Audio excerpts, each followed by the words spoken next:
All right, good morning, everyone. Welcome. My name is Sanjay Patnaik. I'm the Director of the Center on Regulation of Markets here at Brookings.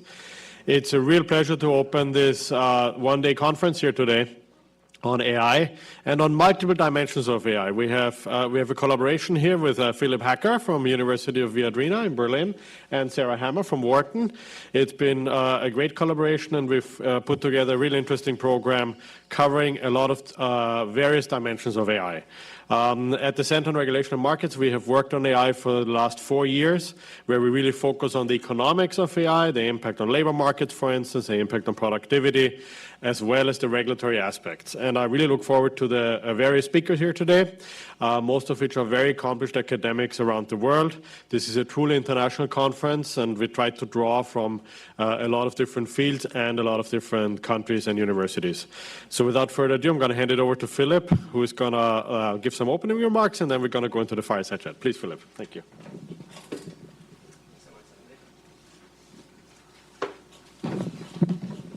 Good morning. A very warm welcome also from my side. It's a pleasure to see many people in the room and many more online.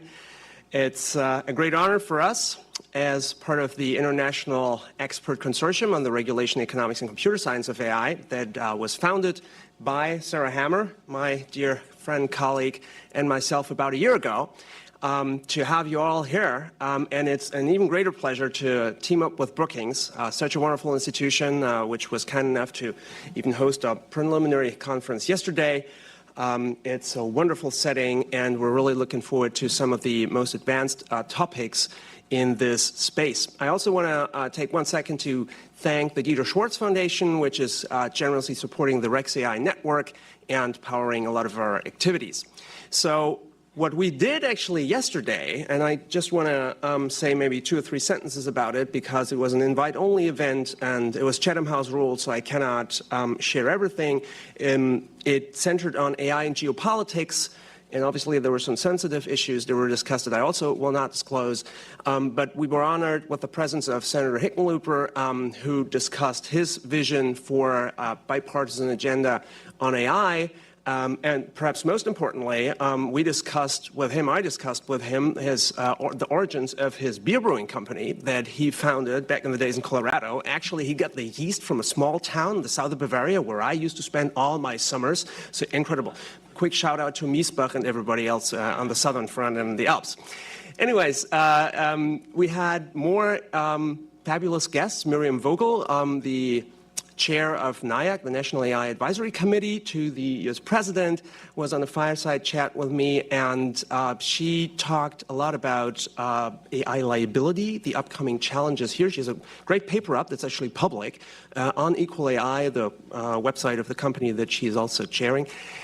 And she told us, and this is publicly available information, that NIAC, the advisory committee, is now preparing a transition report highlighting some aspects that they deem crucial for the incoming administration, whoever might then be sitting in the White House. I think this is crucially important work, and we're looking forward to seeing this report published in about a month. Then we had talks about open source models and the risks and benefits associated with it. I tend to say that this is maybe one of the most important and one of the most difficult conundrums in AI policy at the moment. We had very high-level speakers, and all agreed that, in fact, the debate is maybe too simplistic. We need a very nuanced understanding of the marginal risks of open source vis-a-vis the current technologies that are available, the offensive and defensive capabilities of open source, and we need to see how we can find some kind of equilibrium globally, because obviously if you have only 1 or 2 countries regulating it and it's being published somewhere else, then there is not much sense in this. I'm happy to see more studies like this coming forward. GovAI is actually working on such a study. We have had a study from the guys at Stanford precisely on marginal risk of open source. And it's important, as one of the speakers stressed, to have some kind of precautionary friction, meaning we have to introduce some kind of training, rethinking, evaluations before these models, particularly when their frontier AI get published. This brings me to the question of this conference, namely frontier AI. And some of us, or some of you, might have ask themselves, what is this even about? What is frontier AI? It is a term that's being tossed around a lot, and it is not often clear what is meant by it.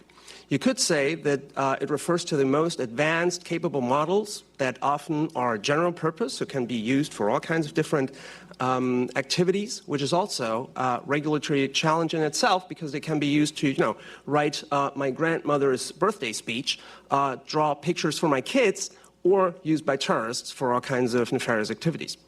And this is actually the Janus-headed nature of these models. But I want to go a little further and suggest that we have seen in recent days and weeks even more striking capabilities. When you look, for example, at models that now are moving a little bit away from the mere large language models that many people think about, ChatGPT, Gemini, and that rather combine in a hybrid architecture large language models with logical reasoning units. You might have seen, and we have people from Google DeepMind here, that DeepMind actually deployed a model called AlphaProof, which took part basically in the International Mathematics Olympiad and did pretty well. And the surprising component is that they hooked up the language model with a proof verifier that is 100% accurate because it's basically good old-fashioned coding. These kinds of models have been around for quite some time. And this way, you can combine the creativity of the LLM with the accuracy of the logical reasoner. And those are some of the things that we're seeing going forward, where also with ChatGPT's O1 component, where we have greater logical and agentic reasoning capabilities. And those, of course, can then be used to all kinds of new use cases, from advanced coding projects to, again, potentially ABC developments, weapons developments. I also want to suggest that there are niche models that are not general purpose, that are also very much frontier, in the sense even that they're used on the front lines, namely of very real combat and conflict zones of this world, which is also a topic that we had discussed quite a bit yesterday. And there's certainly much more research and also international cooperation needed about these partially autonomous systems, and that's, of course, a topic that I can only scratch the surface upon in these short remarks. So I just want to highlight that when we talk about frontier, we talk about a frontier that is shifting. We have a jagged frontier in terms of where these capabilities are really superhuman, where it's better than a human could perform in a specific task, but oftentimes we don't know where this frontier is. And we have specific models, like also AlphaFold, which is a model that, does predicts protein folding. Just an anecdote about this: a good friend of mine, brilliant person, wrote his PhD in physics. And he recently told me that with AlphaFold 3 now, he can do the research that he did for his PhD in an elevator ride. No kidding. So, this is the way that this is now powering new approaches to science. And of course is asking for policy responses, and it is being used to tackle some of the world's greatest problems, but is also, to a certain extent, contributing to some of these problems as we're seeing them. And that's what we're going to discuss today.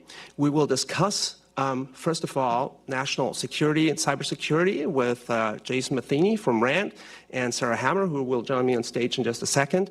But we will then go through a string of interconnected topics that go from AI governance in general to cybersecurity, then elections, which is a topical, theme, not only in the US but around the world in this year of elections, election truth and bias. Then we will have a specific panel on climate and the climate crisis, the twin transition that we're seeing in AI and digitization, and the climate transition that we need to undertake as a whole of humankind to save this planet. And then finally, about privacy and some privacy risks attached to the rise of Gen AI and other frontier models. So I'm really looking forward to a day full of debate. We want to engage with you. We want to engage with the speakers. Thank you so much for coming here, and please join me in welcoming now Sarah Hammer on stage and Jason Matheny. Thanks so much for the first session on the Fire Chat.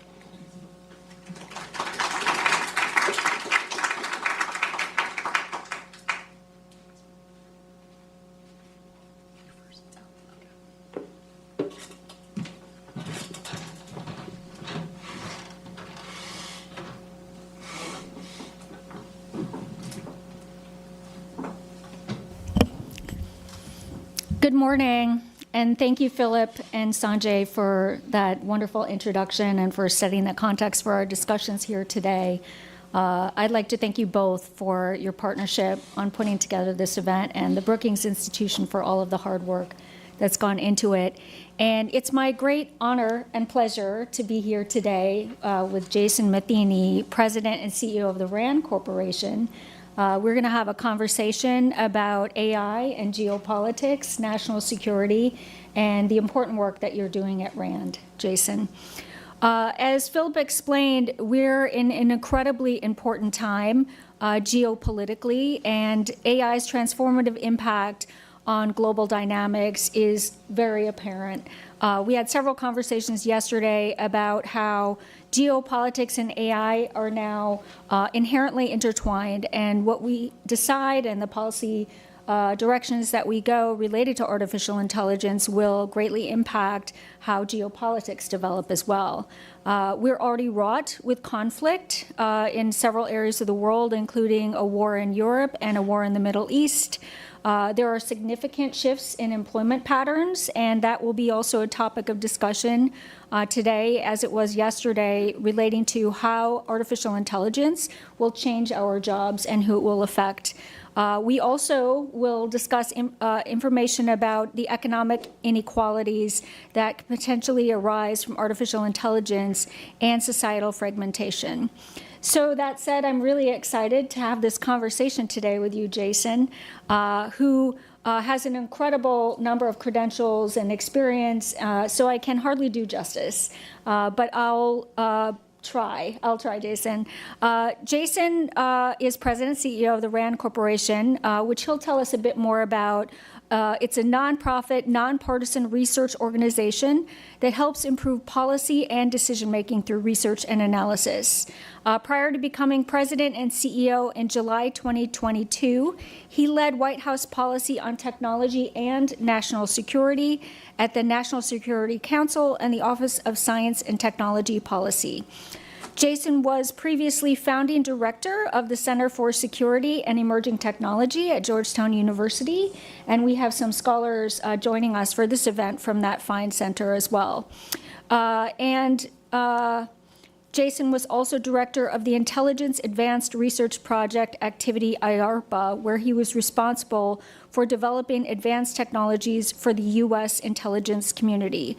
Before IARPA, Jason worked for Oxford University, the World Bank, Applied Physics Laboratory, the Center for Biosecurity, and Princeton University.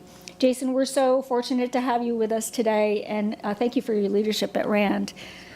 So I'd like to start by just asking you a bit more about the RAND Corporation, Jason. It's an incredible organization for those who are not familiar with it, with more than 2,000 researchers in 5 different countries, and it's the world's largest research and policy organization. First, Sarah, thank you so much for this session, and also for your work both at Penn and on the ITU, where your leadership has been essential in such an important institution. Also, thanks to Brookings for convening us all, and thanks to all of you in attendance. I think this is such a rich set of topics, and really grateful for you all taking the time for it. So RAND was created right after World War II with recognition that the government had brought a lot of scientists and engineers to places like Los Alamos as part of the Manhattan Project, various research and development efforts across government, and that there was a lot of brain power that we needed to retain working on problems of national importance. And so RAND was sort of created as a place where misfit researchers could find a home and continue working on important problems. And so for the last 76 years, we've continued working on a range of important national problems, from national security and foreign policy to social and economic policy, work on arms control, work on strategic stability, work on health insurance, working on economic policy related to employment. And I would say the sort of common features of the work that we've done is that we're relentless in pursuing facts and evidence wherever they take us. We tend to be less focused on what are the politics around any issue and more on where does the analysis take us as an honest broker.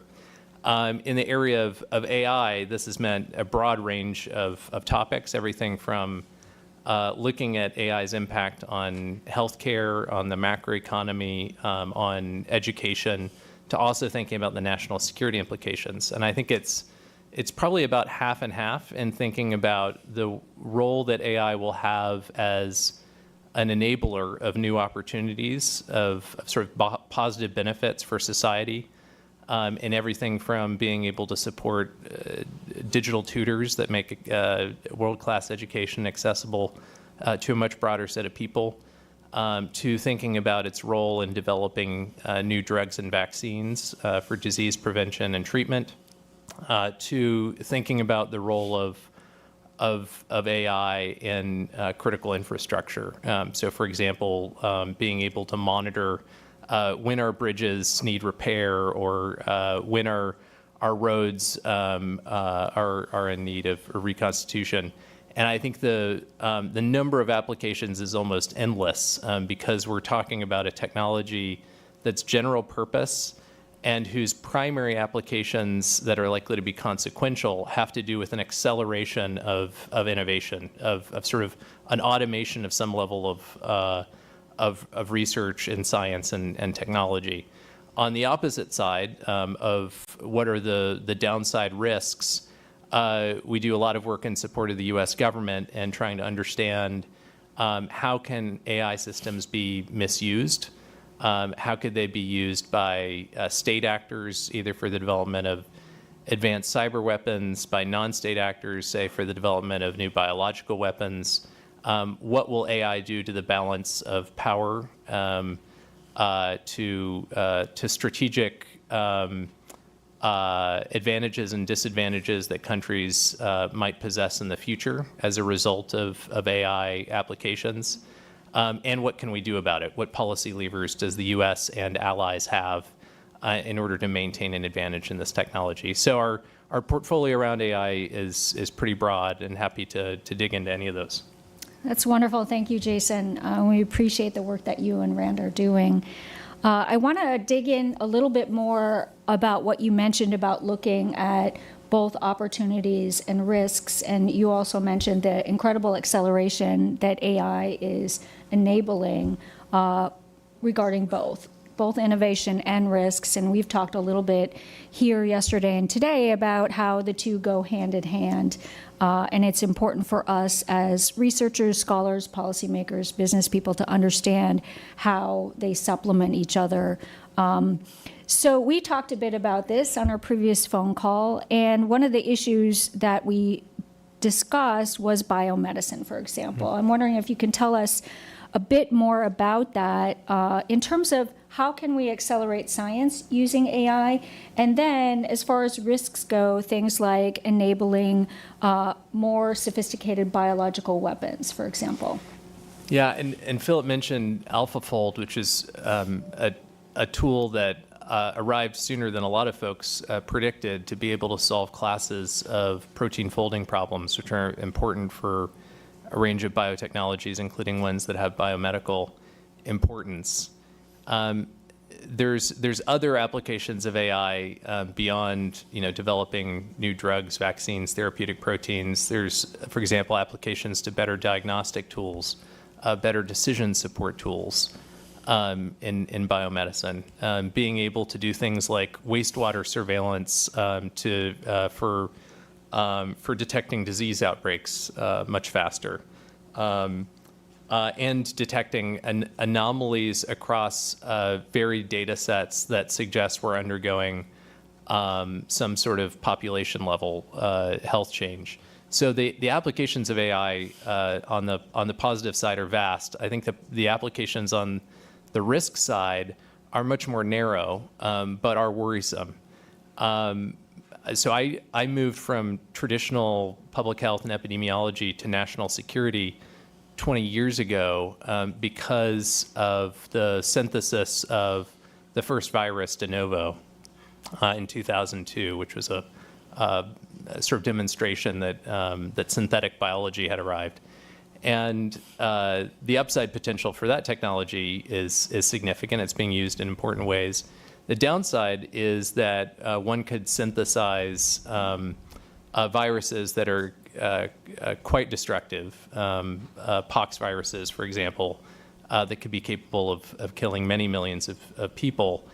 The raw ingredients, the equipment that you need in order to construct a novel virus or recreate a virus that is otherwise very difficult to procure, such as the virus responsible for smallpox, the obstacles are really knowledge-based as opposed to material-based. The tools are commercially available. You can buy them off the internet. And the thing that you can't yet get off of the internet is the knowledge needed to use those tools that are commercially available and create a highly destructive virus. What AI could enable is the erosion of that barrier to entry, the relative accessibility of the knowledge could increase dramatically. And we've seen some evidence of this. First, Rand did one of, if not the first, one of the first of these sort of marginal risk studies looking at what's the difference between what you can learn using a large language model and what you can use using web search.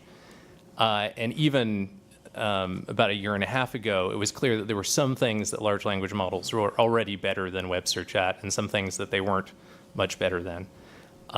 In the latest generation of models, and OpenAI's O1 being an example of this, they're getting much better at providing advice about biology. And the opportunity there is great. We've got a really good bio-digital tutor for grad students who are preparing for qualifying exams. But the downside is if you are a bioterrorist, now you have a digital tutor for you too. And the O1 evaluation by OpenAI that's published in its system card suggests that there's now a moderate risk, that there's uplift provided by this tool. It's actually the highest risk category that would allow them to publish a model. If it were any higher, they would not have made the model available. So I think first it's admirable that OpenAI did this evaluation, that they published the results.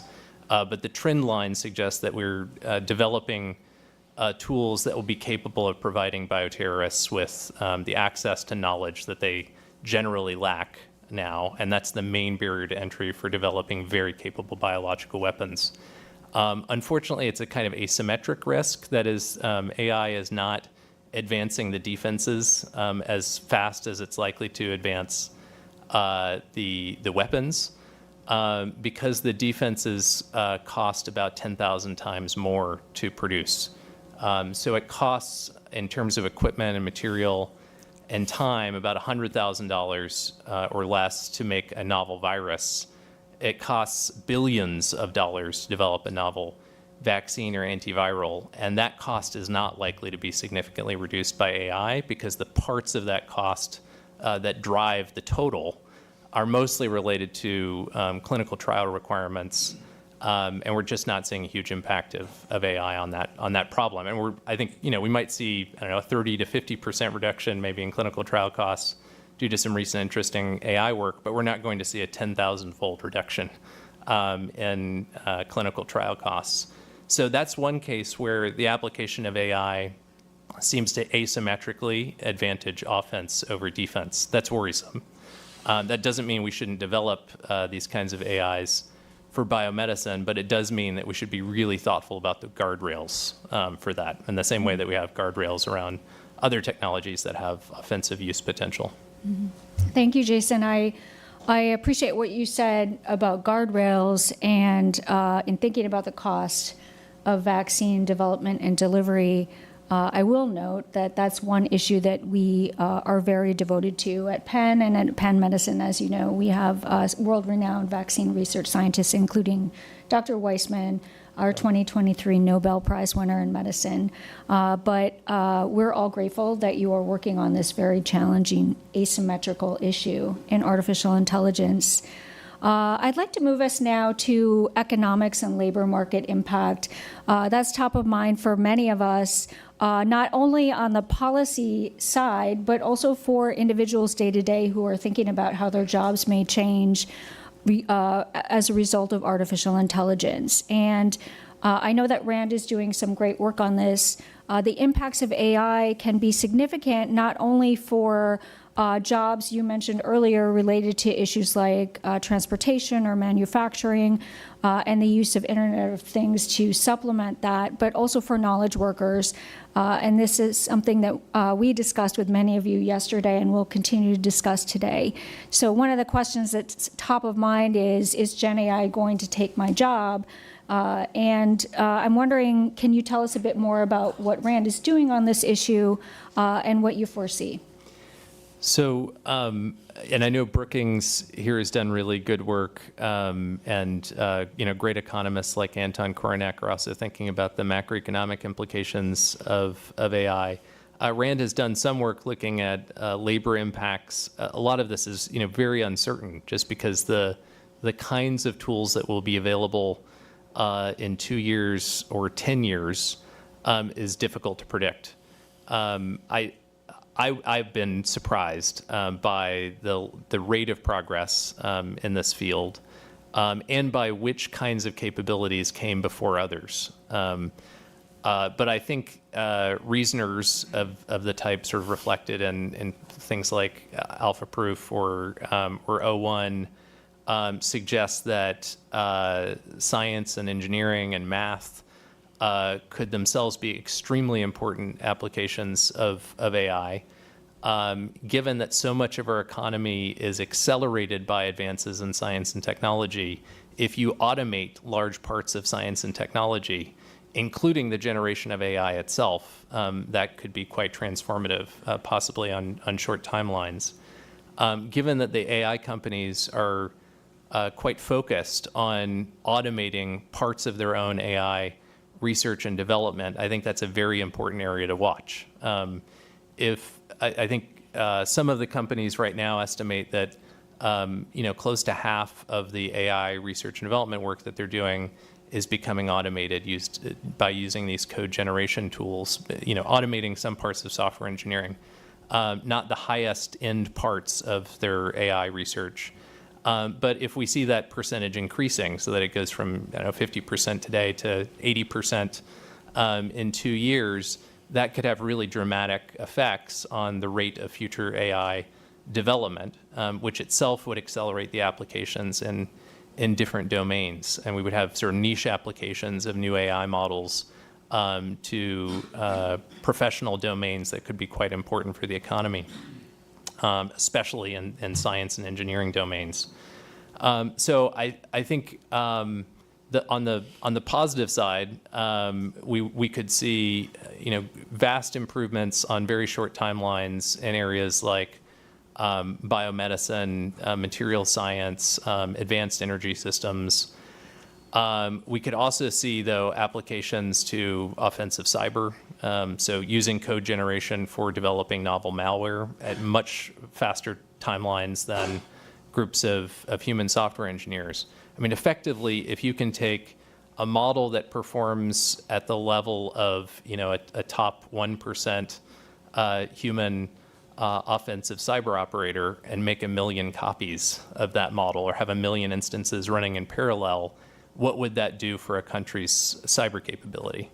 I think this is a really important national security question. Mm-hmm. And assessing, whether we're on track for a country or multiple countries having such a capability, what they would do with it, whether there's an offensive advantage or a defensive advantage for that capability, is, I think, going to be deeply consequential. Mm-hmm.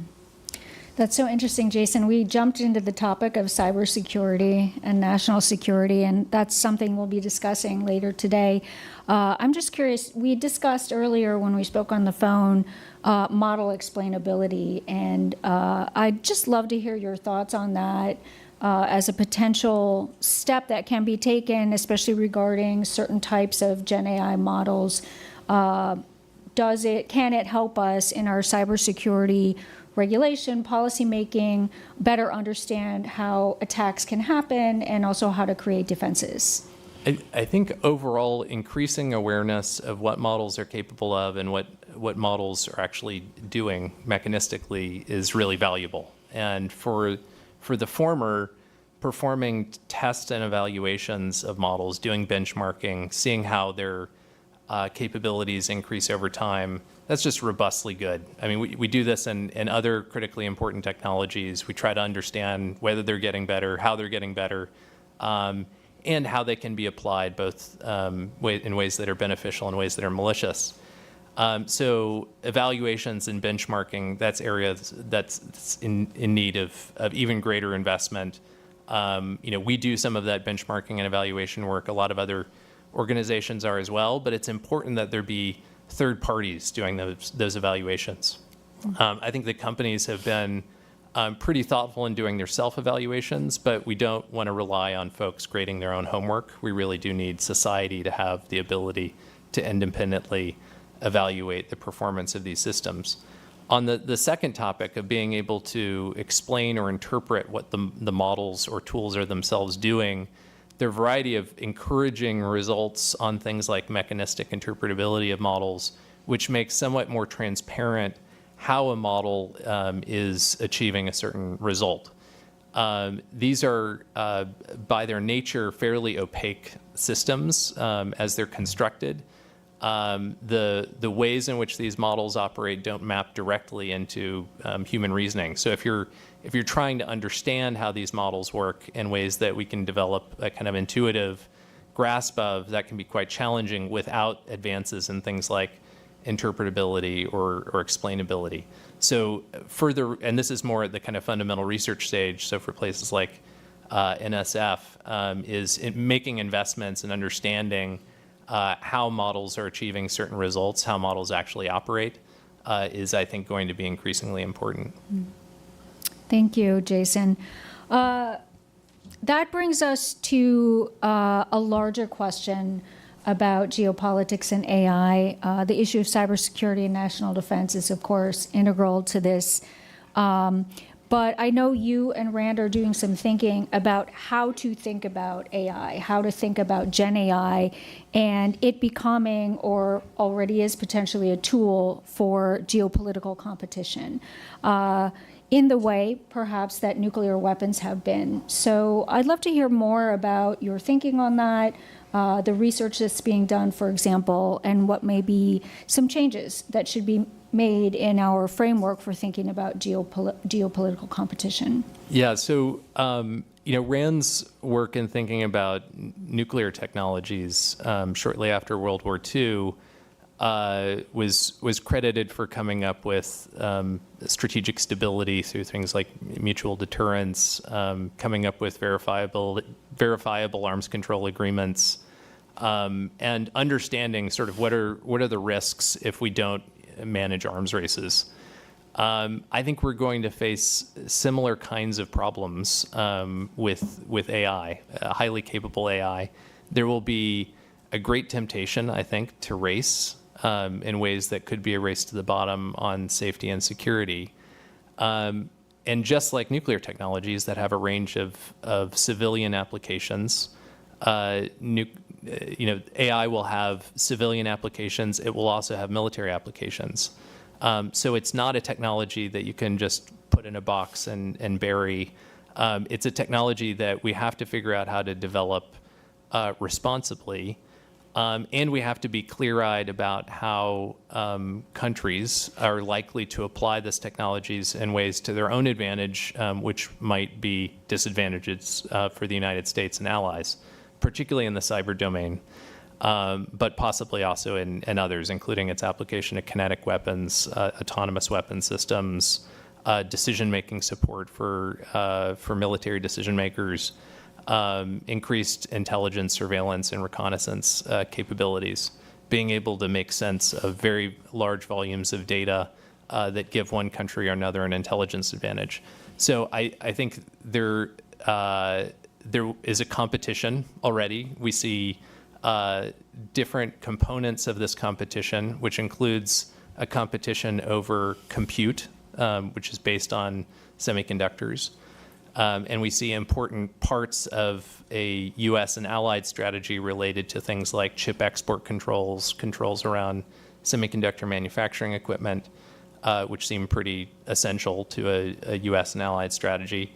We also see a competition over talent, which is maybe the most important resource for advantage in AI. The U.S. has a great competitive advantage when it comes to attracting the world's leading scientists and engineers. It was the source of our strategic advantage during World War II and during the Cold War, is that we were the favored destination for the world's best scientists, mathematicians, and engineers. A third dimension of the competition is related to data. And the U.S. has a lot of data. It's an advantage to the U.S. that English is the preferred language of the scientific community, that most of the largest code bases are in the U.S., that most of the kind of soft power in science and engineering is in the U.S., such as conferences and relevant journals. And then I think a fourth dimension of the competition is related to infrastructure such as electricity generation, the number of data centers, the kind of national will around creating such infrastructure and maintaining it. It does not look like the U.S. has an advantage in this part of the competition. I think that's one that will require the most shoring up. Very interesting, Jason. And as we think about our approach moving forward and the potential use or current use of AI as a geopolitical weapon, I think it brings us back to something that we discussed at the beginning, which is the balance of innovation with security and what governments need to properly secure that balance. So can you tell us a bit more about what you recommend in that space, items like awareness of technology trends, for example, developing new model capabilities? So I think benchmarking and evaluation, that's sort of a no-regret investment. All parts of society benefit from understanding more what these models are capable of, how they can be applied usefully, how they could be misused. A second is security around the models. Most of the frontier companies were built as kind of research startups and did not have, at their sort of point of origin, thinking about how to defend themselves against state actors whose foreign intelligence services would be dead set on stealing AI models. And that's now what we're seeing, is that foreign intelligence services have made these AI companies targets. So figuring out ways of better protecting models against theft, better protecting intellectual property related to algorithmic insights against theft by foreign intelligence services is really important. The companies themselves do not have a sufficiently strong financial incentive to do this, because if a PLA cyber unit steals the model weights, it's not that they're going to commercialize it. Their market share, the company's market share, is not going to decrease as a result of that theft. PLA will apply that for using it for offensive cyber operations. So this, in I guess economic terms, would represent a negative externality. And figuring out a way to align incentives so that companies have a greater interest in investing in security is going to be important. I think a third area is overall awareness of the geopolitical implications of the technology trajectory that we appear to be on. If you just look at the last few years of progress, just extrapolate and think about what that means. Even if you think there's only a 20 or 30% probability of that trend line extrapolating, think about what the consequences would be for the economy, think about what it would mean for geopolitical competition. And on this score, I recommend Leopold Aschenbrenner's fascinating paper, Situational Awareness, which looks at the implications of one set of scenarios and what it would mean for geopolitical competition, what it would mean for the overall trend lines for technology. Thank you, Jason. So last question before we go to a few questions from the audience. SB 1047 has been top of mind for all of us, I think, as we think about the regulatory environment, our regulatory structure here in the U.S., our federalist system, and the domicile of some of these large technology companies, many of which are based in California. So SB 1047 now sits on the governor's desk, and in order for it to become law, would need to be signed before the end of the month. You mentioned earlier evaluation of models and having independent parties take part in that evaluation or conduct the evaluation to maintain the integrity of the evaluation. SB 1047 includes provisions for third-party auditing. I'm interested in what you think about the bill generally and specifically some of the provisions around third-party auditing. So, because RAND doesn't endorse legislation, we would generally talk about sort of the pros and cons of different components of possible policies. Mm-hmm. On some of the components of the bill, RAND has done work kind of evaluating the benefits and the costs, and I do think that the benefits of having rigorous third-party evaluations of models exceeds the costs. The companies really have been doing good work in evaluating their own models, but there are blind spots that the companies themselves have. They also don't have, in some cases, the internal expertise to evaluate all aspects of a model. Most of the AI companies don't employ large numbers of biologists or people who have classified knowledge of cyber weapons or knowledge of nuclear weapons, which is another area of concern. And can these models in some future state have enough insight into physics to be able to basically come up from first principles with nuclear weapons designs? So those kinds of skill sets are ones that aren't possessed by the AI companies, and it's likely going to require then third-party evaluators to be able to assess whether these models have certain kinds of capabilities. There's also provisions within the bill around the cybersecurity of model weights, and that's also something that RAND has published work on, the importance of cybersecurity in that domain.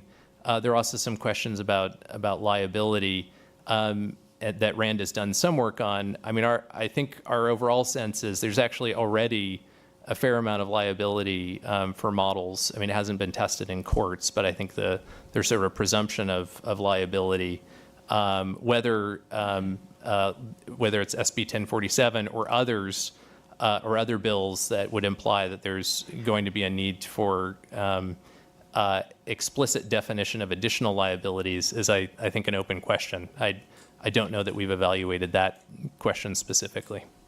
Thank you, Jason. Well, so we have a few minutes to take some questions from the audience. I see one in the back. Oh, Professor Hacker. Let's start with Professor. Okay. Please go ahead. So I'm Mark McCarthy. I'm with Georgetown. Thank you very much for setting up CSET. And I'm also here at Brookings with the Center for Technology Innovation. Great talk. Thank you so much for the overview of all the different risks.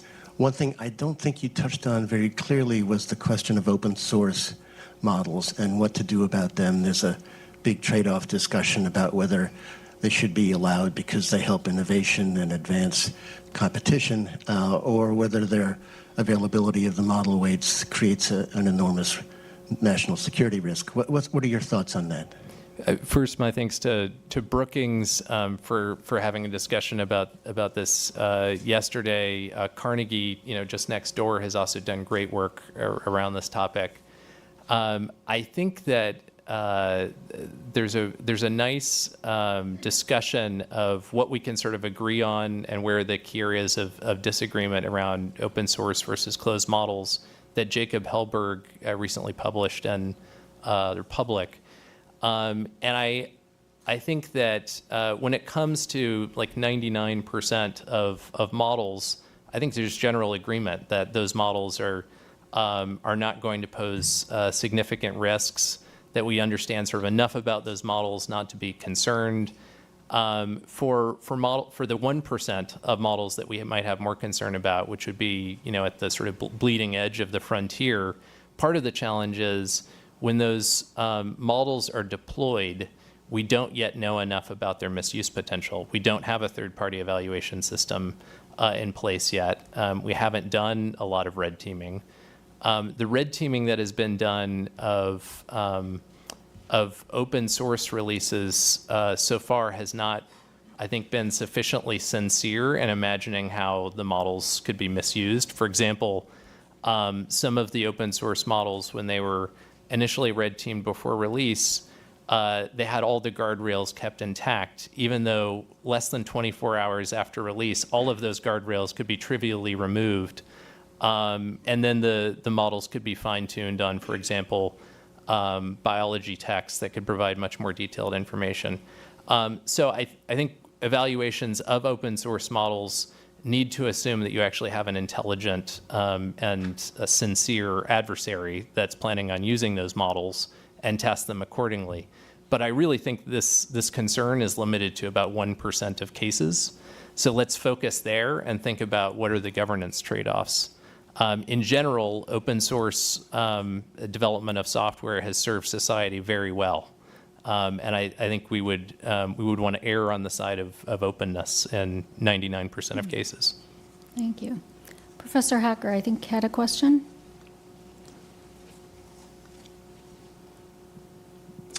Thanks. Super great remarks. Many thanks. Very insightful. I just had one quick comment and one question. The comment is on what you touch upon on liability. And indeed, it's great to see that Rand and others have done studies now about tort law, what's already there in terms of providing some guidance for the question of who's actually going to pay and who might even face injunctive measures if something goes wrong. I just want to highlight that there is an interesting case that came up in Europe and that was discussed yesterday, and I just want to bring it up here again so that everybody can hear about it. It's called the autocomplete case, and it was decided by the German Federal Court for Private Law, the Bundesgerichtshof, in, I believe, 2013. And it's about Google autocomplete, which, after all, is a small language model. And the question was, is Google responsible for defamatory content that the model produces in its autocomplete output? So it linked, for example, a German politician to prostitution. And the court said, well, Google is not going to be responsible for everything the model does, but it won't be off the hook entirely either. Rather, what it has to do is everything in its power that's kind of reasonable in terms of implementing guardrails and having procedures in place to prevent, to the best extent possible, such harms from arising.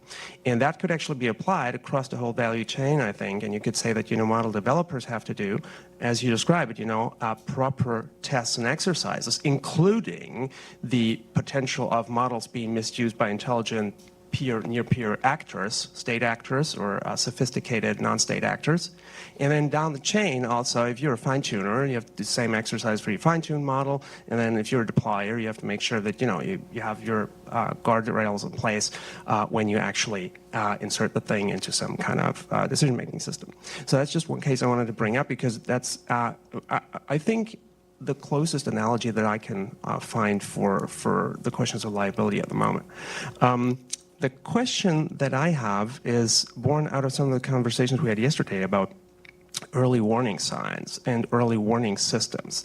So many of the risks that you described are, as you, I think, rightly said, limited to the frontier, really, that is moving and that is often, even with the systems that we have, not fully understood because we do not fully know what they are capable of. Chain of thought prompting, for example, was only discovered after GPT-4 was released. So in many other sectors, finance, for example, we have these early warning systems where we try to train models specifically on weak spots and then detecting them before they actually rise.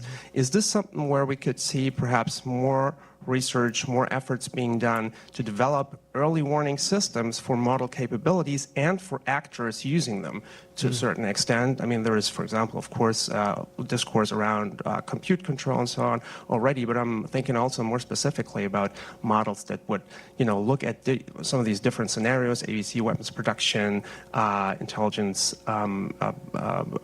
capable models, and some of these stories that are developing as we are facing increasingly sophisticated adversaries around the globe. Yeah, great questions. First, thank you for flagging the autocomplete case, which I didn't know about, and I'll follow up on that. For early warning systems, one of the things that the companies have started doing, but again, I think we need third parties also doing, is monitoring how the tools are being used post-deployment. So, they're monitoring prompts, but they're also, monitoring like Stack Exchange or Reddit discussions of jailbreaking in order to detect new vulnerabilities. On the sort of like national security side, this is also an important task for the intelligence community of the U.S. and allies, is to be able to analyze how China, Russia, Iran, North Korea are using these tools, what they do with them in cases where they've stolen tools. Also, I mean, we know there's significant use by PLA of US-based open source models. We should at least understand how those tools are being used, and if there's certain kinds of guardrails we could employ to make them less useful to foreign militaries or to foreign intelligence services. So doing that kind of early warning or monitoring is something that I think is quite valuable. There's also been research efforts to apply AI itself to the security and safety problems within AI, which is, I think, quite intriguing. I don't know enough about progress in that domain to know whether that is keeping up with the frontier. Thanks for the question. Mm-hmm. Dean Christian.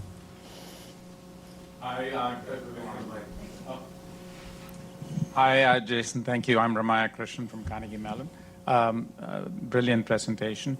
I had wanted to ask you to comment on the state of AI and hardware competition, both with respect to chips and the policy that we have adopted on the one hand, and also comment on AI and energy consumption and the connections between the two, to the extent that there could be policy put in place to actually incent innovation, be it for pre-training or for inference, while at the same time keeping sustainability in mind.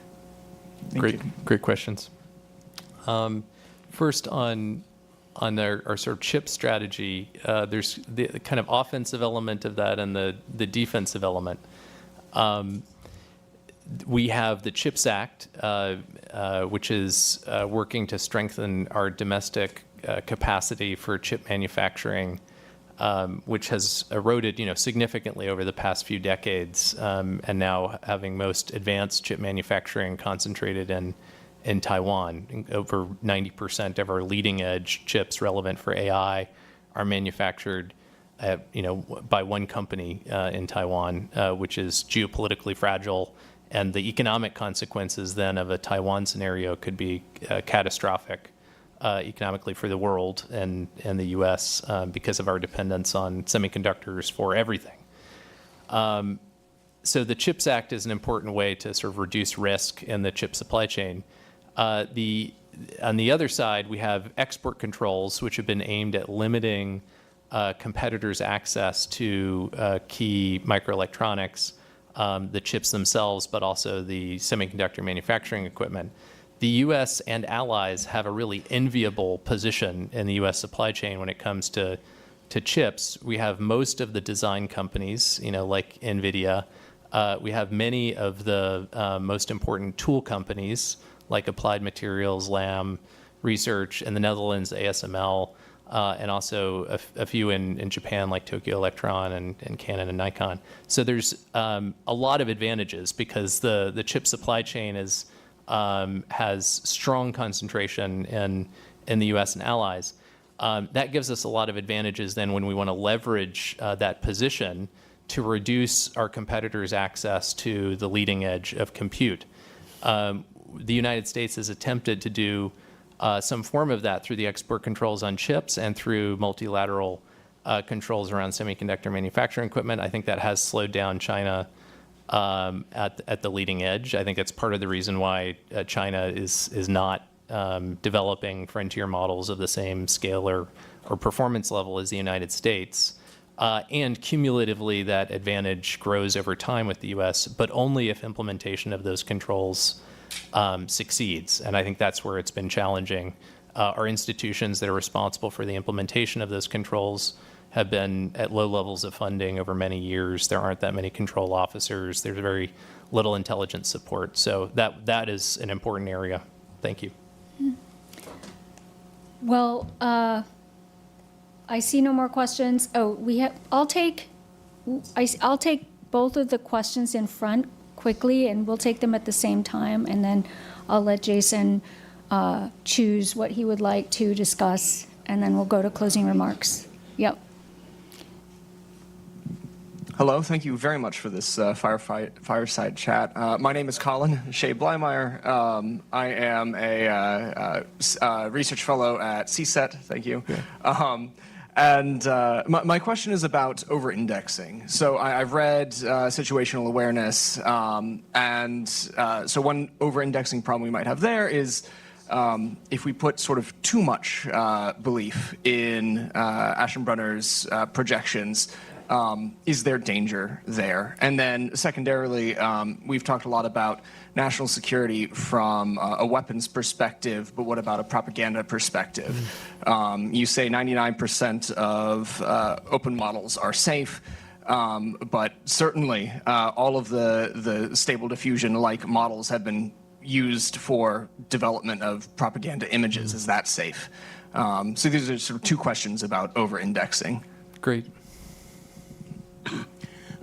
My name is Anupam Khanna, ex-World Bank, ex-NASSCOM, which is the IT and software industry in India. The question I have is actually follows Ramaya and the answer you gave. The latest, I mean, most recently, Jeff Ding has just brought out a book where he talks about, that deployment of advanced technology is a much more meaningful measure of strategic competition than the frontier end. And the question that arises is that especially in the hardware and other areas, the most advanced chips and even on the software side, the most advanced language models are not where the competition is going to take place in terms of actual deployment and capability, either in the economic sphere or even the military sphere. And I think China has actually a big advantage there. And I have a third part of it, but I'll skip those. But it's the same spirit. It's like, for example, the technological capabilities on chip design. There's been a major change, I've looked at it for the last 20 years, between what has happened and where China is today. And a lot of that has to do with its ability to, besides human capital, the ability, manufacturing process, et cetera. Thank you. So first, thanks for the continued great work at CSET. I think there is a risk of over-indexing on any particular scenario, and I think it would be great if Brookings and others could write sort of other scenarios at a similar level of detail and rigor as Aschenbrenner's 160-page report. I mean, let's have a bunch of scenarios to fill out the kind of range of trajectories we could see and what their implications are. We need many, many more of them, and that can reduce the risk of over-indexing. Yeah, great question about the use of these models for disinformation. I agree there are significant risks from information operations use of these models. I mean, the things that I worry about the most are large numbers of people being killed by weapon systems as opposed to being confused by weapon systems. But I think there are still significant impacts that information operations can have on society, and those are really worth evaluating. On energy use, to go back, because I missed this one, there's a really interesting paper on Archive a couple of months ago, just looking at the relative energy use of a human knowledge worker versus a model that was performing the same function, and finding that the model was probably 100 times more energy efficient than the human. So I think we would, in evaluating the energy use of data centers and models, we'll need to do a kind of apples and apples comparison with what would we otherwise be using to perform that function in terms of human effort. On the question about Jeff Ding, who I adore and whose book I think is really brilliant, I think there are some disanalogies when it comes to the leading edge of AI. And maybe historical analogies here that are more comparable is either the development of nuclear weapons, which we could say was not a question of like diffusion so much as having a weapon that might provide a decisive strategic advantage, particularly in the late 40s where it could be used for quite a lot of leverage, or the development of supercomputing for cryptanalysis that gave the US an advantage for a long period, supported in part by export controls so that the Soviet Union could not obtain those same computers. So I think the leading edge actually really is strategically critical, and we've seen this before historically in important national security domains. Whether AI is more like nuclear technologies or supercomputing for cryptanalysis, or it's more like the invention of blitzkrieg, which is more, an application of a bunch of technologies together in a creative way, I don't think we know yet. But I wouldn't rule out the possibility that, in fact, the leading edge matters a great deal in this domain. Well, thank you, Jason. We appreciate you being here today, and we're glad to have you at the helm of the RAND Corporation. Thanks for sharing your thoughts. And thank you to our experts for the fine questions today. It's been a great discussion. Thanks, everyone. Thanks.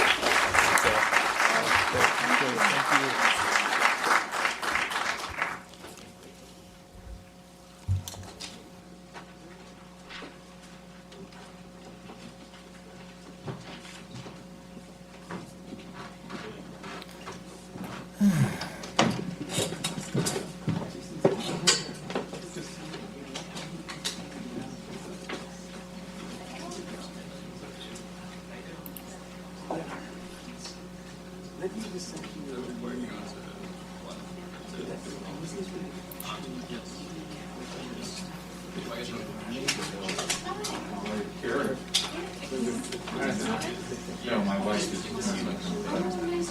I'll take it on. Yes. I don't want to. Whatever you. I will follow what you. Yeah, that's fine. They have a great question. We don't need to go around. You're right, yeah. No. Society is here to.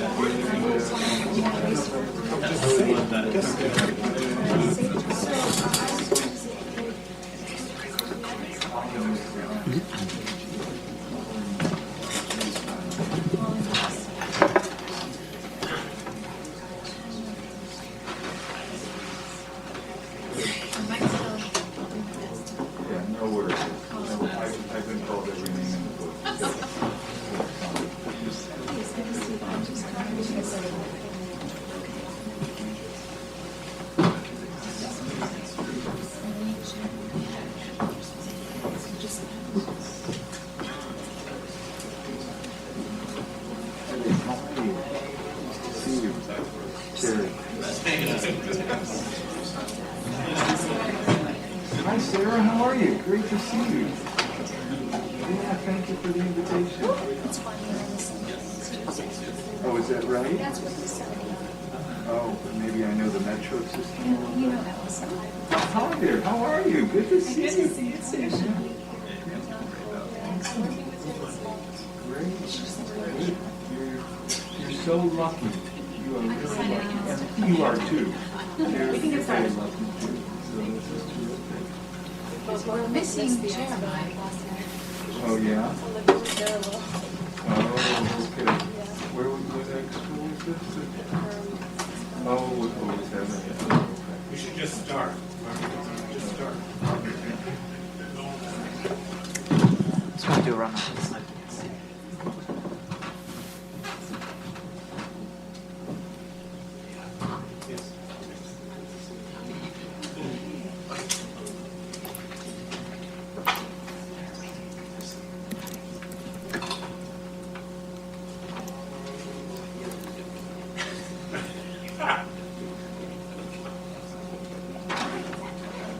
Good morning. Hello, testing, testing. Perfect.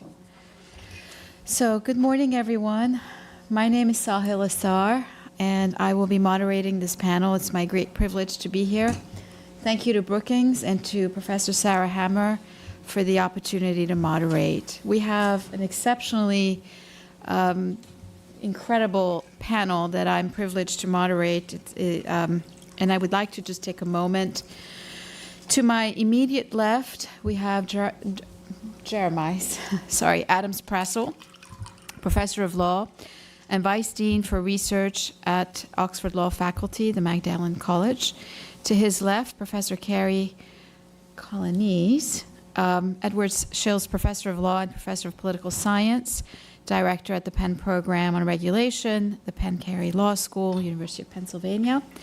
To his left, Anton Kornick, Professor in the Department of Economics and the Darden School of Business, University of Virginia, and a non-resident fellow, of course, at Brookings. And we have on video Professor Chris Marsden. We're very sad that you're not here with us, but we're very happy to see you on screen. Professor of Artificial Intelligence, Technology, and the Law, Director of the Digital Law Group, and Associate Director of Global Governance of the Data Futures Institute and Monash University. Thank you all for joining us.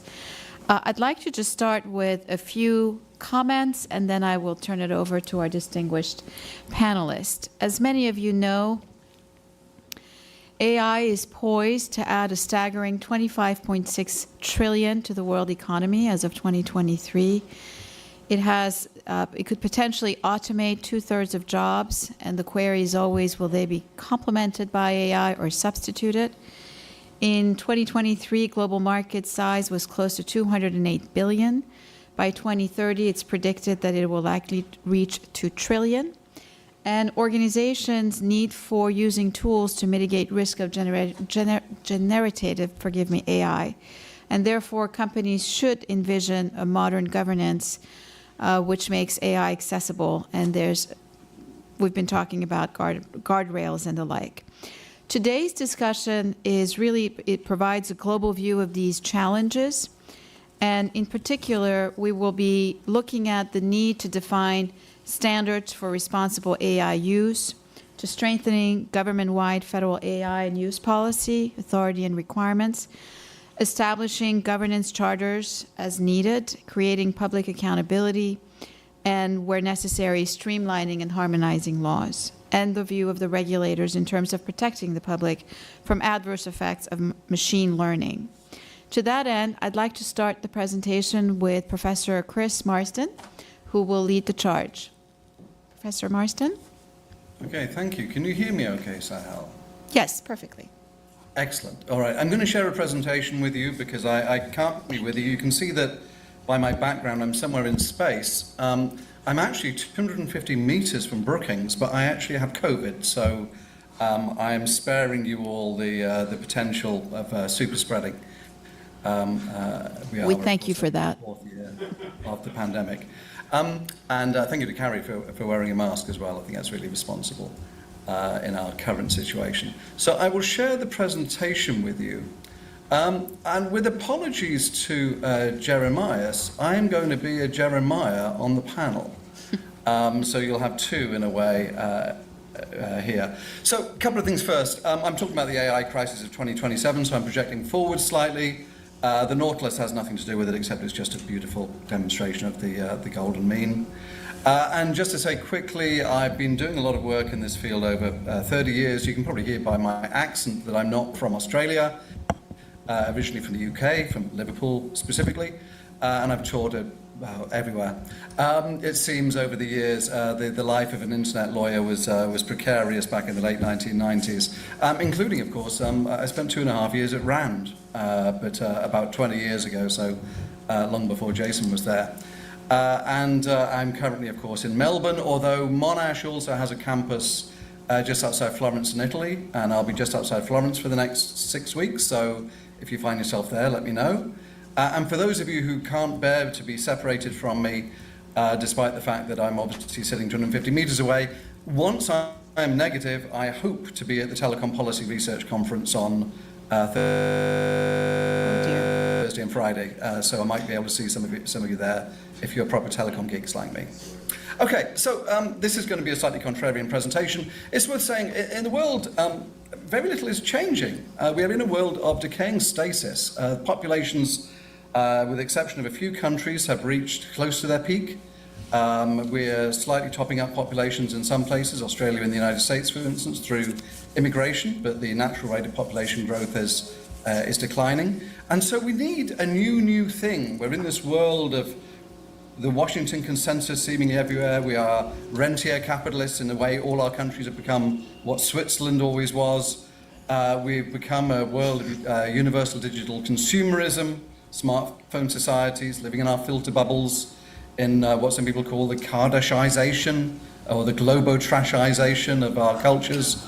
And we live in liberal democracies, at least in the West, and from the majority of the world, depending on your view of the Indian democratic system, with universal healthcare and other things. So, and also flaneurism, of course, has become our global sport. I don't just mean influencers, I mean all of us at the conference, amongst other things. So we live in a world which is actually has very little change. So we need a new thing to keep us hoping for the animal spirit of capitalism. And that new thing is, of course, AI today. It was internet 30 years ago, it's AI today. We want things to change rapidly. Now, I could have given two talks. I could have given a very specific talk about AI standards, which I'm happy to talk about in Q&A, and actually I've just published about it. But I'm taking the wider view here as much as I can, and some of you who might have been at the Georgetown conference in 2018 looking at digital platforms might have heard some of these conversations. Thoughts that I started with a talk in St. Petersburg in 2016. We all have a Russian past, which we all regret, I'm sure, but the talk is still relevant, I hope.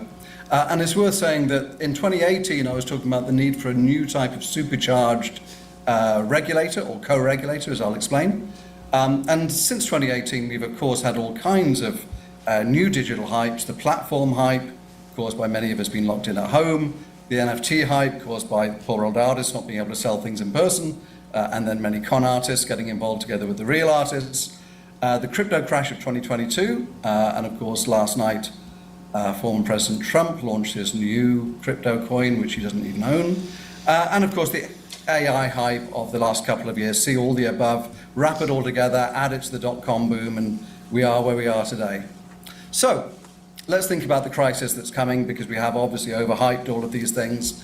The world has not fundamentally changed, and we've obviously invested vast amounts in the hope of change, which is not going to be changed. So what will cause that crisis? Well, part of it, in regulatory terms at least, I'll talk about governance and regulation, is a failure to learn from the crises of 2000 or 2008. Or, let's have a long view, I'm going to talk a little bit about the 1847 crisis, the first and biggest crisis of modern industrial capitalism, network capitalism. And it was actually about railways, complex system. This is a cartoon of William Ewart Gladstone, being threatened by the railway barons. He was the author of the Railway Regulation Act of 1844, which is still the most profound of all of the pieces of legislation ever written about regulation. And digital platforms are really following in many ways the history of Vanderbilt and other railroads. I'm saying Vanderbilt for a US audience, clearly you can pick your own example from other countries. And regulation has only ever curbed the very wildest excesses of capitalism. We have cultures of audit rather than enforcement. And speaking as now an Australian academic, I can tell you that audit is all the rage in Australia. Enforcement is absolutely not the rage in many different ways. So just to bring it right up to date, auditing of the AI industry will of course be done by the Big Four. Those of you in the United States may not be aware, but AI standards will be officially audited for the purposes of the AI Act by Deloitte. So Deloitte will be the people who audit the standards that we adopt. And the very technical article I just published about that with Marta Cantero-Gamito is called AI Co-Regulation, the Role of Standards, and you can find it in your favorite Oxford University Press journal. So who's going to blow the whistle on the fact that we're barreling towards the 2027 disaster? Well, not tech bros, although having said that, clearly some people have left OpenAI and not caring very much about some of the clauses in their job contracts. Thank God, because now we're hearing a little more about what's going on. But we have problems. And so let's look at some previous problems and explain how this all came about. Well, in the 1840s, we actually invented modern capitalism. I won't have time to go through this in great detail, but the Joint Stock Companies Acts of 1844 and 1856 allowed us to have what we see as the modern corporation. A lot of litigation was engaged in because obviously a lot of shareholders were extremely unhappy about the idea that companies were claiming that there was no individual liability for their actions.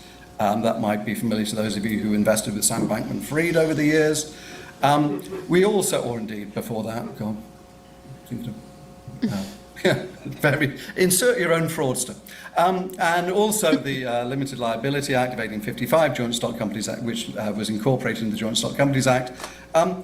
This limited liability for the Joint Stock Corporation. Now, at the time, it was the railroad, which was far and away the largest. Today, we might think of the liability of AI companies being very important when we look at that, and many cases that people have probably tried to forget from bar school about how this worked. Now, what happened then was an extraordinary increase in liquid capital, particularly after the 1844 Act. Extraordinary kind of gold rush of investment at the time into the railways. And I should make it clear to everybody, the railway investment of the 1840s in the United Kingdom and the United States was proportionally far, far larger than any investment in AI today. What we're dealing with in AI is a drop in a puddle compared to the vastness of the investment that went into the railways in the 1840s. It was an extraordinary experiment in hope in the future. And it led inevitably to a systemic crisis in capitalism. The credit expansion got out of control. The Bank Charter Act of 1844 was introduced to try to peg those investments to the gold standard. I should say the gold standard was somewhat shaky until California's gold rush and then Melbourne's gold rush of 1849 and 1852.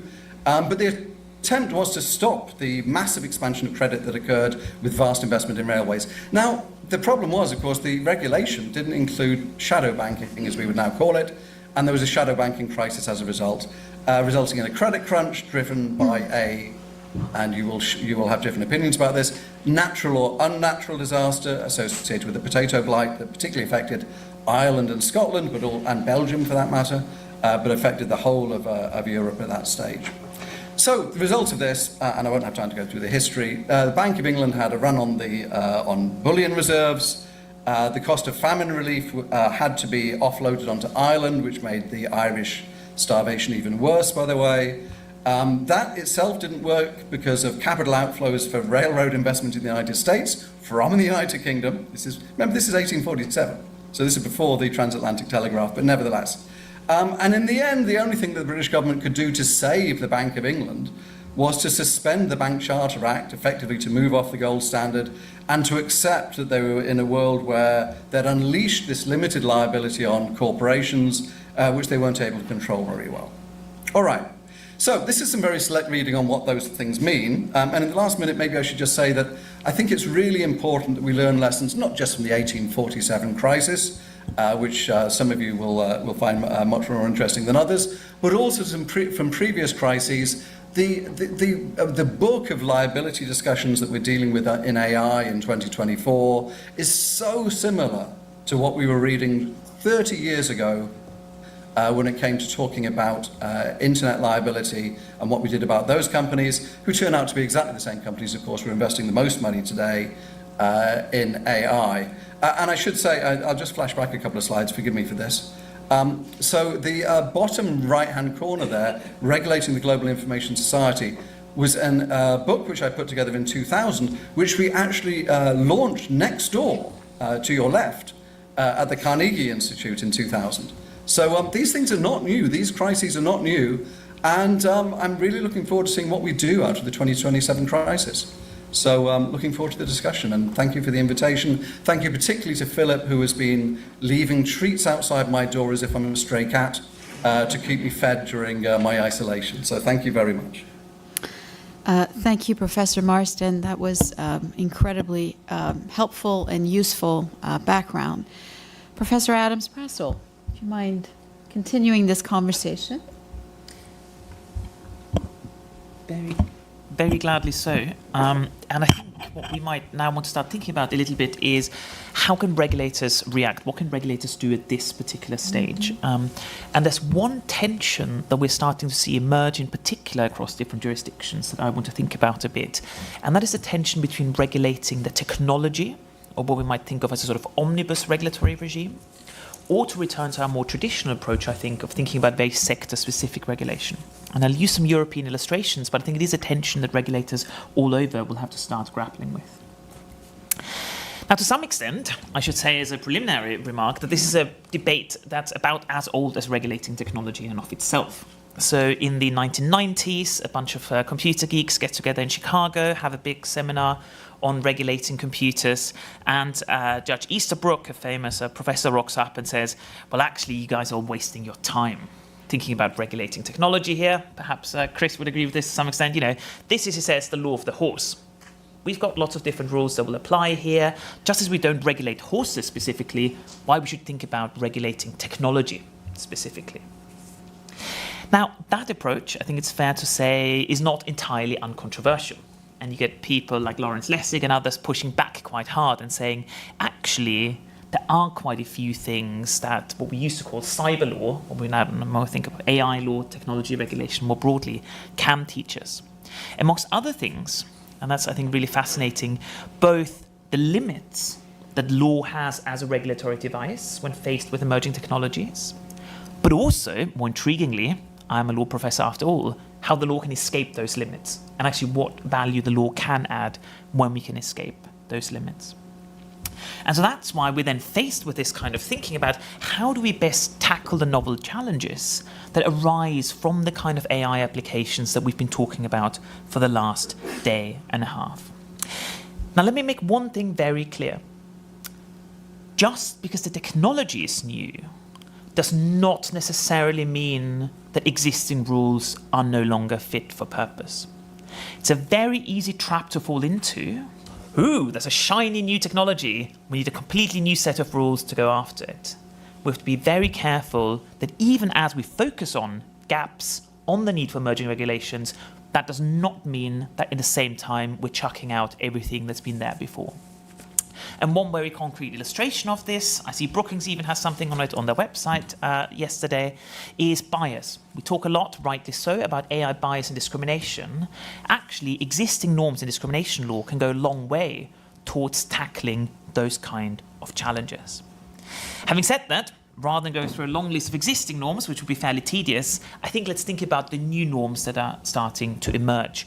Notably, in the European Union, we've seen in the last legislative period instruments like the AI Act, but also more specific instruments like, for example, the Platform Work Directive, which is the first instrument that specifically regulates AI as deployed in certain workplaces. And that is a really interesting tension because we see two completely different regulatory approaches coming out of the same set of institutions here. So on the one hand, you've got an omnibus regulatory instrument, the AI Act, that purports to regulate in its second part high-risk AI systems in all sorts of different contexts, using fundamentally the same basic regulatory approach, the much maligned, I think it's fair to say, product safety and liability approach to regulate AI regardless of the contexts included. That's, of course, inspired to some extent by the GDPR, that in its very name, General Data Protection Regulation, that again regulates the processing of personal data irrespective of the context in which it takes place. And on the other hand, we've got this very specific instrument that says we will look at how platforms, the Ubers and Food Dashes, etc. of this world, deploy AI systems to control and manage their workforce. And we're going to start having a set of very specific legislative norms for using AI in that context. And again, given time limitations, I don't want to go into great detail of those regulatory regimes. What I'm more interested in is briefly thinking about what are the benefits and what are the potential perils of going down either of these routes. In other ways, what can we learn from the EU regulatory experience over the last couple of years? Well, let's start with the omnibus regulation. Let's start with thinking about the AI Act. I should say, coming from Brexit Britain, that I very strongly support the idea that the Union should regulate AI to some extent. It's precisely the sort of thing that individual member states are not in a position, or at least not in as good as a position as the internal market to do so. I think what was done in the AI Act, however, is deeply problematic and shows a lot of the flaws of applying a one-fits-all regulatory regime to technology being deployed in lots of different contexts. Now, you could say there's some advantages to having an omnibus regime. That's the advantage of consistency, this idea that we have a level playing field within the internal market. It's in line with this idea that foundation models might be used in lots of different contexts, so why not have one line of approach? It also goes at least some way towards the union's ultimate goal of encouraging growth in the internal market, of saying, actually, we've got one set of rules that apply to you. Once you comply with them, you can go right across the different member states. On the other hand, we start seeing all sorts of problems with omnibus regimes that you don't get with sector-specific regulation. The first, and I think that's very important, is context specificity. Because one thing we sometimes forget when we start getting excited talking about AI regulation is to actually take a step back first and ask ourselves, what is it that actually requires regulation here? What are the specific concerns that we need new norms, allegedly, to respond to? And I think when we start sitting down and engage in that exercise, we very quickly see a vast heterogeneity across different contexts. Now, whether it's weighting errors, whether it's thinking about the differential impact different errors might have, you might even in different contexts want to encourage very different kind of errors. I can think of a hiring decision being potentially treated quite differently from a decision whether to refer somebody for cancer treatment. So I think only context-specific approaches will be able to go down that line. The second real challenge is integrating an omnibus approach with existing regulatory regimes. Again, it doesn't matter whether we're looking at consumer finance, whether we're looking at healthcare, whether we're looking at the world of work. There is, of course, a whole superstructure, or undergrowth, depending on how you want to think about it, of existing regulatory norms.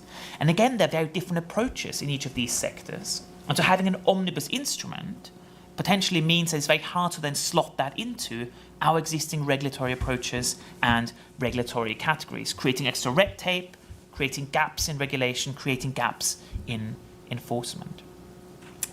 And finally, and for me to some extent perhaps the most important thing to argue in favour of sectoral regulation, you're starting to get where I'm going, even though I'm trying to keep an open mind, is the tech neutrality that sectoral regulation can offer that I think an omnibus approach like the AI Act can't necessarily follow. And that's this idea that in sectoral regulation, we can think very specifically about the harms that instantiate, the harms that we want to regulate, rather than the particular shiny technology that caused them. But technology moves so quickly, regulation will never be able to keep up. And you think about the harms, ultimately, you could argue, it doesn't really matter to me whether I'm hit by a drunk driver or a self-driving car. Now, in the senior common room, we can have great philosophical discussions about the difference between intoxication and a model getting it wrong. But from a harm regulation perspective, perhaps the difference is much smaller than we traditionally assume. And so by focusing on harms, on having specific norms, specific contexts, perhaps of lots of questions surrounding explainability, etc., we can sidestep quite easily. And then when you look at the AI Act, with particularly the sort of last-minute grafting on of the various rules of foundation models, I think that shows you exactly the danger of saying we're going to have an omnibus regime for technology, but you then just always run and chase and try to do the next thing, rather than focus on the underlying harms. Now, ultimately, of course, never believe anybody who gives you stark narratives. I've given this case for omnibus regulation. We've thought about sector-specific regulation. Ultimately, the challenge will be to do a bit of both and integrate those two approaches. And that's very much what we're seeing in the European Union. That is extremely attractive in principle. Again, thinking about this idea that we'll have some basic horizontal standards that will apply, that we can then particularize in legislation in particular contexts, sounds like a lovely thing on paper. It's fiendishly difficult in practice, because what we can end up with very quickly is conflicting norms and standards in different contexts. And already now, the European Parliament Research Centre, for example, has put out really interesting reports already on how the AI Act actually contradicts bits of the GDPR, and how you've got these various regulatory gaps, which then, of course, again, pick your flavour, either make life really difficult for people who want to comply, or make life very easy for people who wish not to comply, because they can simply cite these competing norms and saying, well, do I have to collect all information, or should I minimise the data? I've got, right? These are ultimately very much clashing norms. And so I think by trying to have it both ways, we open that up. That's some very quick thoughts on regulation coming from the European Union perspective. I think ultimately what we're going to see in this new commission will be really interesting, because we've had a series of these very large instruments like the AI Act. And going forward, I very much hope that we will sort of step back from that big overarching approach and start focusing much more on the different areas, thinking about what the opportunities and challenges of AI are in them, and then have regulation that's much more nimble, much more focused on those specific areas. Thank you. Thank you very much.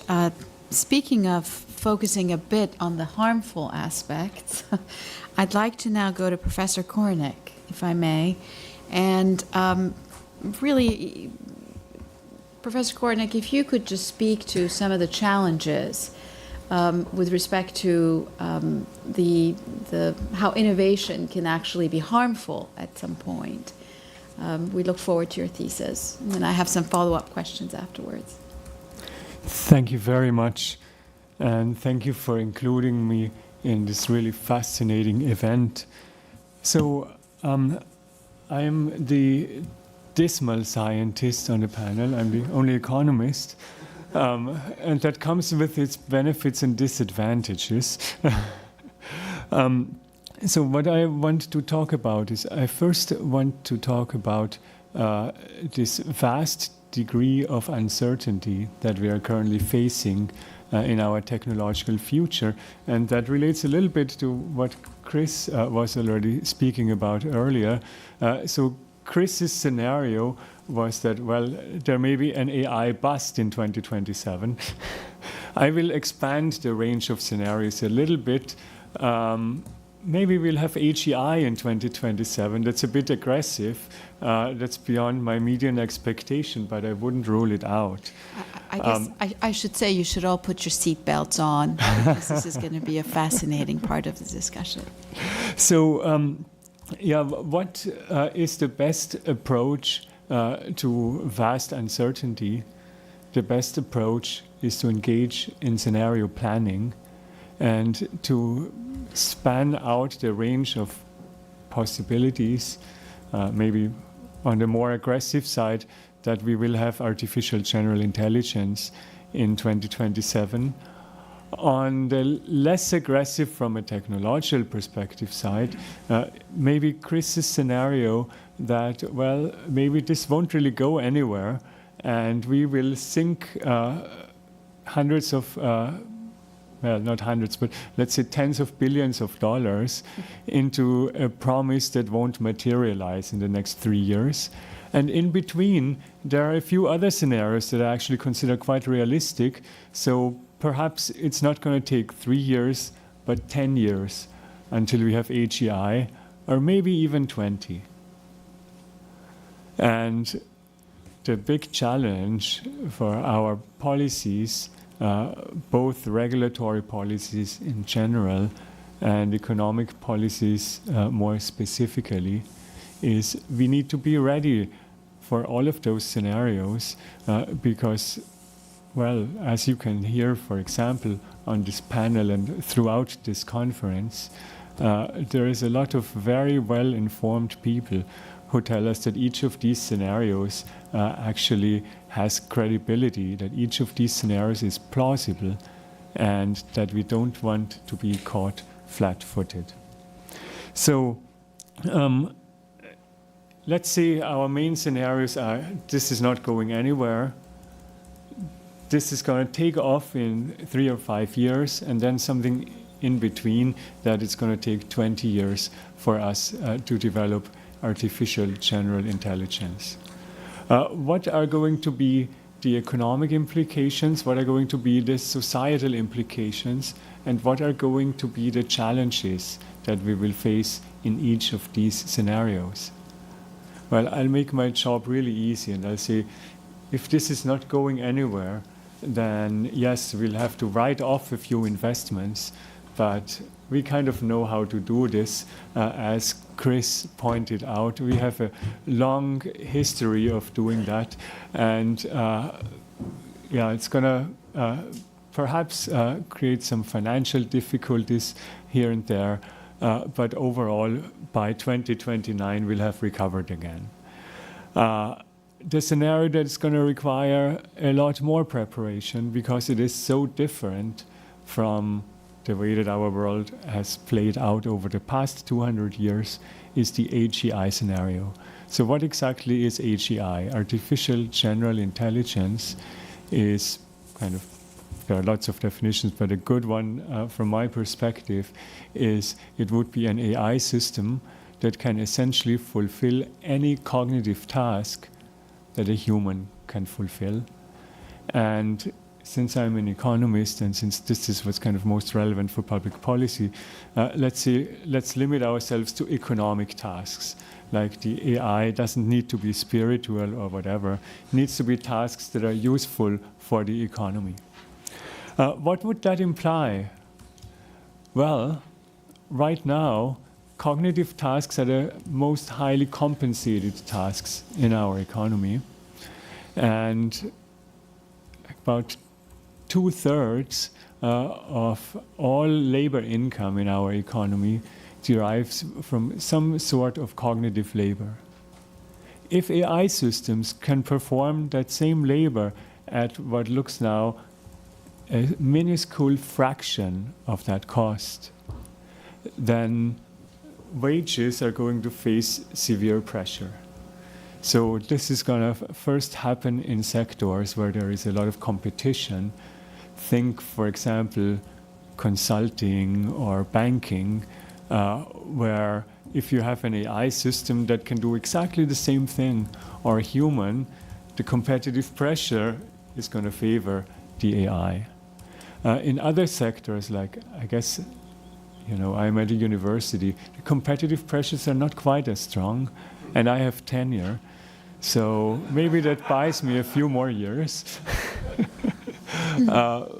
And so a rough estimate is that about half of the economy is going to be subjected to quite significant competitive pressures towards replacing cognitive labor with AGI systems.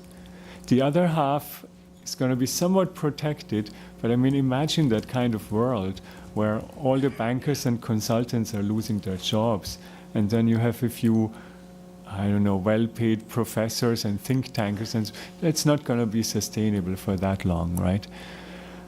Society is going to have to adjust, and it's going to have to adjust in several respects. But from my perspective as an economist, one of the major challenges is going to be how to solve the problem of income distribution in that kind of world. In the short term, the consultants who lose their job can get unemployment insurance. After some time, the unemployment insurance runs out, and there are various other social welfare programs. They're not going to be happy on those, though. And furthermore, if we think about that kind of world, what AGI would imply is that our productive possibilities are growing by an order of magnitude. We can produce so much more in that economy in terms of both goods and services. And it would be an utter shame. It would be one of the most severe policy failures in history if we let a significant part of us impoverish while our economy suddenly becomes so much more productive and while there is so much more that actually could serve to make everybody better off. So the challenge is to take a small fraction of that additional surplus that AI will allow us to generate and use it to ensure that there are no losers. These things are going to happen at the same time by design, because we are going to see tremendous productivity gains precisely when the AI can replace the workers. And that means it is going to be feasible to use that surplus to compensate the workers that are no longer going to be required by this AGI-powered economy. A kind of small side point, but robotics is advancing really rapidly as well. So I don't think that the non-cognitive jobs will be much safer in the near term. Maybe it's going to take 1 or 2 extra years, but that's not much reason for comfort. So the income distribution challenge is going to be one of the most important ones, but there are a whole range of other challenges. So second one being that people who currently spend all of their time working are going to have to find a new way of how to spend their time, right? In the past, such transitions have often led to a lot of social turmoil, and I hope that we can avoid that. And I hope that ultimately we can arrive at a new equilibrium within our society where, you know, for many practical purposes, we can consider ourselves as retired because the AI will do so much of the work. Now, speaking of labor and labor becoming significantly less important in an AI-powered economy, I just said before that, well, I'm tenured, but what does it imply for education if machines can do everything that cognitive workers can do today? Well, you know, over the past 30 years, the major that has seen the fastest growth in absolute numbers across colleges in the US has been economics. Because I guess people figured within liberal arts education, that is kind of one of the most useful things to prepare you for a career in which you get a good return on investment. Well, what's that return going to be if the machines are all much smarter and can do everything much better anyways? So you can see the whole bargain that is at the center of higher education. You pay us lots of money and then you'll get a really good job. It's going to collapse as well. And that's not going to be good for universities. That's not going to be good for tenured professors either. So yeah, education will have to fundamentally be reformed. Basically, education as a preparation for a career in cognitive work is not going to be useful anymore in an AGI-powered world. However, there's going to be some uses of education that I presume all of us are going to want our children to still benefit from. For example, the civic value of education. Even though I don't expect my children to ever have a job that is productive in the economy, they're 7 and 9 after all, I still want them to be raised to be good citizens, to be able to, for example, contribute their votes, to be able to participate in discussions of what these AI systems that are going to be increasingly superhuman are going to do to our economy and society. So for that, I imagine education will still be useful. So I want to go back to the very beginning now. I have focused mostly on the AGI scenario, and I don't know, frankly, if it's going to take 3 or 5 or 10 years. I'm not putting a lot of chips on 20, looking at the latest advances. But we do need to have policies that are essentially apt for any of these scenarios. We can't rule out any of them. And, you know, just to make Chris feel a little bit better, including the one that this is not going to take off. So it means our policies will have to be unusually adaptive, unusually nimble, and that's going to be a really big challenge as well. So before handing the mic back to our next speaker, who I imagine will talk about slightly more tangible things than AGI, let me emphasize that things like, for example, the EU AI Act that Jeremiah has spoken about, they will still apply if AGI hits in 3 years. And thinking through what the implications of that are going to be for both the proper oversight of AGI, but also things like the distribution of the economic benefits from AI is going to be a crucial challenge. Thank you. Thank you very much, Professor Korinek. We have a lot of follow-up queries. I know I do, but before that, Professor Collin, your work is cut out for you. All right, thank you. Give us the regulatory aspect. Appreciate, obviously, the invitation to be here, and thank you very much for moderating and Thank getting you. us all organized. Pleasure. We're a difficult bunch to regulate ourselves, I think. Delighted to talk about regulating AI and particularly foundation models. Coming last on the panel, I have to ask, myself, what can I offer that's different? I mean, one thing, just following on Anton's point, might be a bit of imagination around even what civic life will mean with AGI. I wrote an article called Regulating by Robot, where governments actually become operating by artificial intelligence. What would that mean for our civic life, to have a world of government by algorithm? I also I want to echo some themes in Chris's comments and Jeremiah's, which I think reflect what I sometimes call the Ecclesiastes theory of governance, and that's probably the starting point of my my remarks here. Is Ecclesiastes? There's no new thing under the sun here.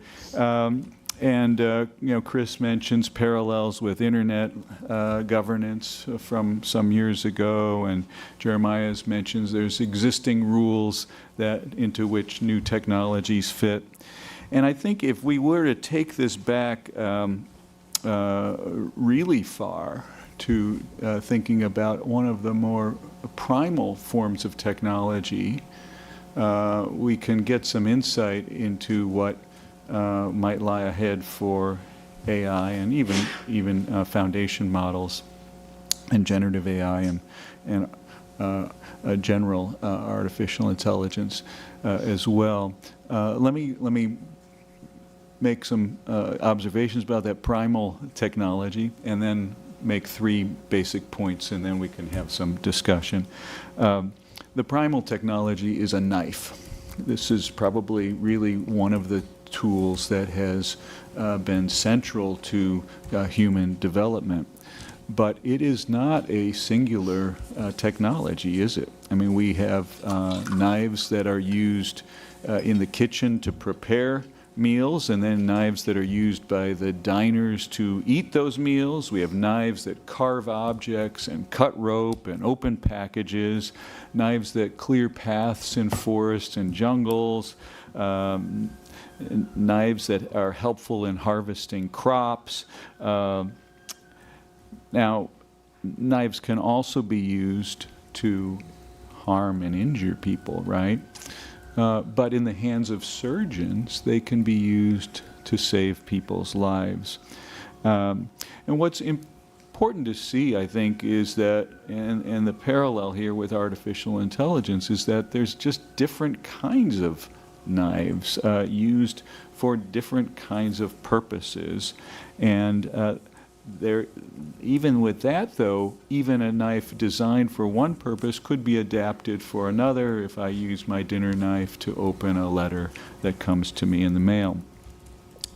The other thing that's interesting to me about this primal technology is that it reveals the many different kinds of regulations that have emerged around it. So some cities and towns actually prohibit the carrying of knives in public, or prohibit certain kinds of knives, switchblades or butterfly knives. We all know that when we go into airports, we can't bring knives. These are some of the public rules that have developed around knives. There's also private standards or blends of public-private standards, thinking about the professional standards that surgeons have to meet to use those surgical knives, or the standards that their hospitals might set for management and checklists of how to make sure that no knives or other surgical instruments are left in a patient when they're done. Those are all private standards by and large, backed up often with some kind of public liability. Cooking schools will have certification standards for when you can use that knife. If any of you have children and they go to a youth camp and they might use knives for wood carving or other crafts, there's probably some kind of test that they have to meet before, or age restrictions before they can be using knives. So this is just emblematic of something very simple and common in our own everyday life today, not digital at all, but it just shows that the multiplicity of approaches to governing, the harms that might come along with a technology, while also preserving their good uses. So 3 points then about artificial intelligence to build off of this very primal example or counterpoint. One is, I think, much like with other kinds of tools that we regulate, regulation of artificial intelligence will be multifaceted. And Jeremias has already mentioned the need for probably both omnibus and use-specific. But there's going to be many different kinds of use-specific technology standards that develop for foundation models that are built into tools that are helping lawyers versus those that are built into tools that are helping doctors take notes, and all sorts of other uses, of course. But there might be also need for other more cross-cutting standards as well. And as Sahil mentioned at the beginning, we're going to be having to be thinking about harmonization sometimes, mutual recognition, making sense of the multiplicity of standards and how they interact. With that leads to, I think, a second point, and that is that AI regulation will, I think, benefit from flexibility. There's no one-size-fits-all any more than there's a one-size-fit-all regulation for knives. We're not going to have any one-size-fit-all standard for AI, nor any really one single central regulator of AI. AI in autonomous vehicles should be, I think, better situated in people who know something about vehicles. And AI in medical devices and drugs and so forth need to be handled by regulators who know something about that. So we're going to want to have flexibility about who is doing what about AI, but also what they do. And I think one approach that's going to be very central, it already is reflected in the EU AI Act and in other standards around the world when we're talking about algorithmic auditing, for example, is an approach that I've called management-based regulation. And again, with the Ecclesiastes theory of governance in mind, we can point to areas like food safety and pollution prevention and chemical accident avoidance, where regulators around the world have adopted an approach that doesn't tell firms exactly what to do. It doesn't tell them exactly how to build things, how to design their processes, but it does say how to manage for risks or outcomes. And management-based regulation is inherently flexible, and it has been shown to work in these other contexts. It is something that, it often imposes a plan, do, act, check framework, which is a common management cycle. And this certainly is going to be, I think, a common framework for AI regulation, particularly of the omnibus type, but I think other types as well. Third and finally, and that is that even with the flexible forms of regulation, maybe even especially with flexible forms of regulation, regulators need to be agile and vigilant.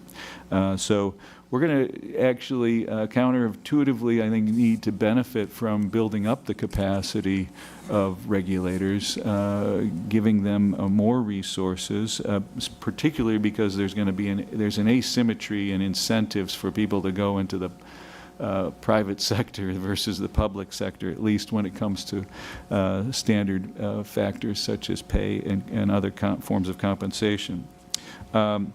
But they also, regulators need to be vigilant. The industry is changing, these models are changing, the risks are emerging, and we know this even with management-based regulation in other areas.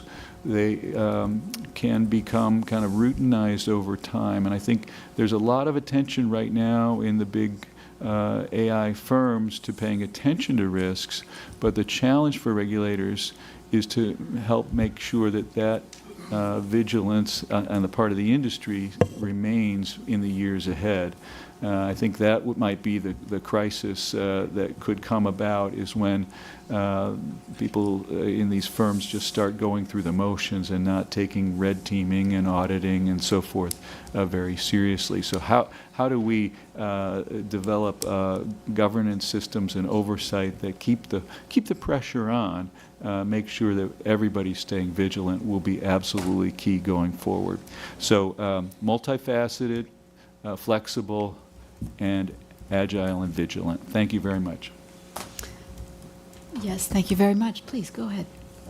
Yeah, if I may, just a quick interjection. First, I totally love the approach of going back to the basics and the analogy with the knife. Now, one dimension in which the analogy may break down is that knives are objects, and the next big thing in Silicon Valley are AI agents.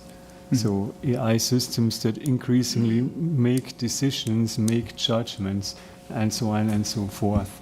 And so my question is, how do you see that our legal and regulatory system may be challenged by that, and what may be good approaches for it to adjust? And maybe the question is not only to you, but also my fellow panelists. Well, I would, just one thing to build on this is to say that even with knives, there are things like Swiss Army knives that are actually built specifically to perform many different functions.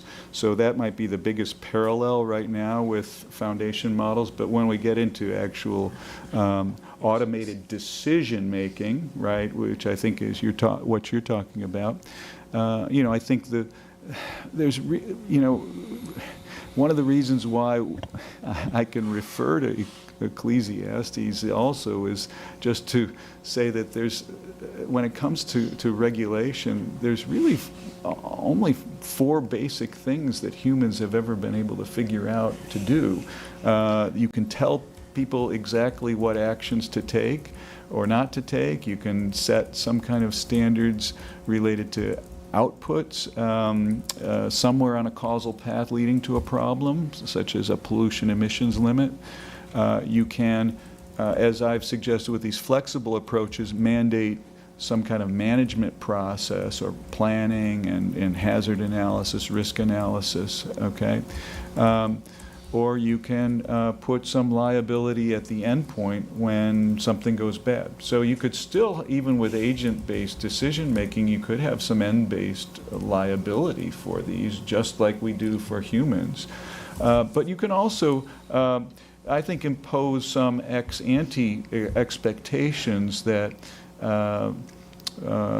developers and users will think about what are the range of intended uses. Maybe like with drug trials, you have expectations that some of these agents will be, tried out in various contexts and tested in advance.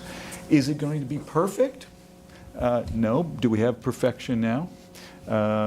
But we also, one last thing I would say is that I think, going back to my first point about governance, governments relying on AI tools and regulating by robot, I think we're going to also see a world in which there's opportunities for having automated regulators overseeing these automated systems.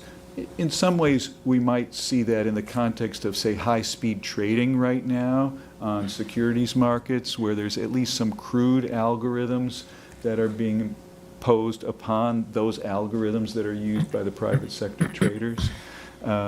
So there's lots of opportunities, I think, for governments to be deploying these tools as well. I think when it comes to your point about the materiality versus the non-materiality of AI as opposed to the materiality of the knife, I think that's actually one of the points that is particularly problematic about the AI Act. And that is that the high-risk elements of the AI Act, I think, really fall for the potential trap of the realization of the technology. So ultimately, the regime that's used for high-risk AI context in the AI Act is the product liability regime that we all know from the CE label you have at the back of your batteries and your face masks and whatever else in terms of widgets you might own. And that's a genius regime in terms of making sure that those physical widgets are safe and work on the internal market.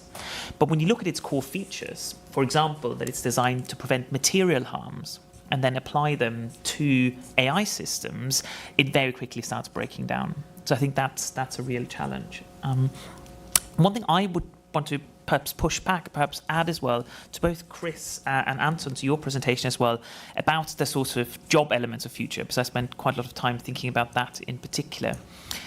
Actually, in both Chris's scenario of the bust and Anton, in your scenario of 50% of people losing their jobs, quantity of jobs is not the only thing we have to worry about. Because actually, in both of those scenarios, quality of jobs is just as, if not even more pressing, a regulatory concern. But ultimately, you can't regulate for jobs, right? We were talking about this yesterday already. You can't sort of mandate employment, but you can regulate for the quality of jobs. And in the bust scenario that Chris has outlined, you have a lot of snake oil AI out there that's pretending to be able to do things. Recruitment is one of these areas where people sell stuff with the AI label on it that's essentially a better randomized number generator, yet ultimately destroys job quality in all sorts of ways. In your scenario, those 50% remaining in their jobs will have algorithmic managers monitoring what they do, looking exactly at how you speak in a meeting, how you interact with clients and customers. And again, even if I keep my job, do I want to keep a job where everything is minutely, constantly, sort of, Taylorism suddenly works because the costs become very low. And so I think sometimes, yes, the job quantity debate is a sexy one and the one that gets you sort of headlines, regardless of which way we go. But I think we must never in those dialogues forget the pressing issue of job quality, irrespective of whether we all have jobs or none of us have jobs. Well, just to be sure, I didn't mean for the other 50% to remain forever. Can I just point out that I may have been too subtle in my scenario planning. So let me just point out that the 1847 bust was the most successful bust of all time in economic history.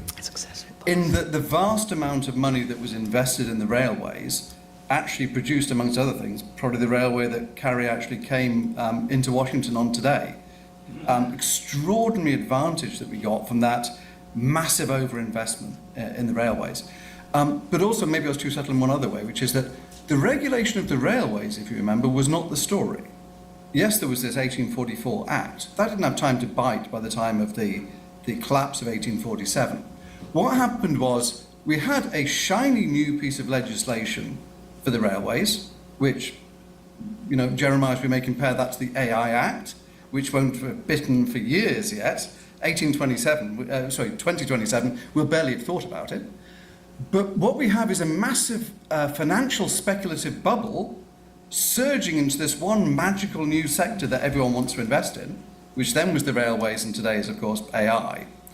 And the job piece is really interesting because the reason I began to talk about entropy is we have a situation in the OECD economies in particular where we have a desperate lack of workers in our economies.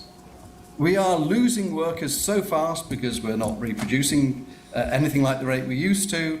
And so what we need, I think, and Anton might actually want to flesh out this, is that what we need is to actually get AGI in place before we're all demented and no one can look after us. Well, So on that's that, the kind of on the that aim that we note- have. on And that- let me just point out that the we have last bit of 15 good luck seconds, about yeah. 1847 is this, and it's a fantastic, happy Doesn't care. story. The railways enabled us to distribute food around our countries so effectively that the mass starvation of Ireland and Scotland and Belgium that happened in 1845 and 1846 could never happen again after 1847, after we built those railways.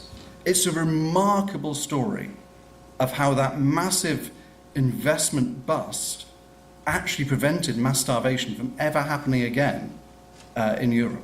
Thank you very much.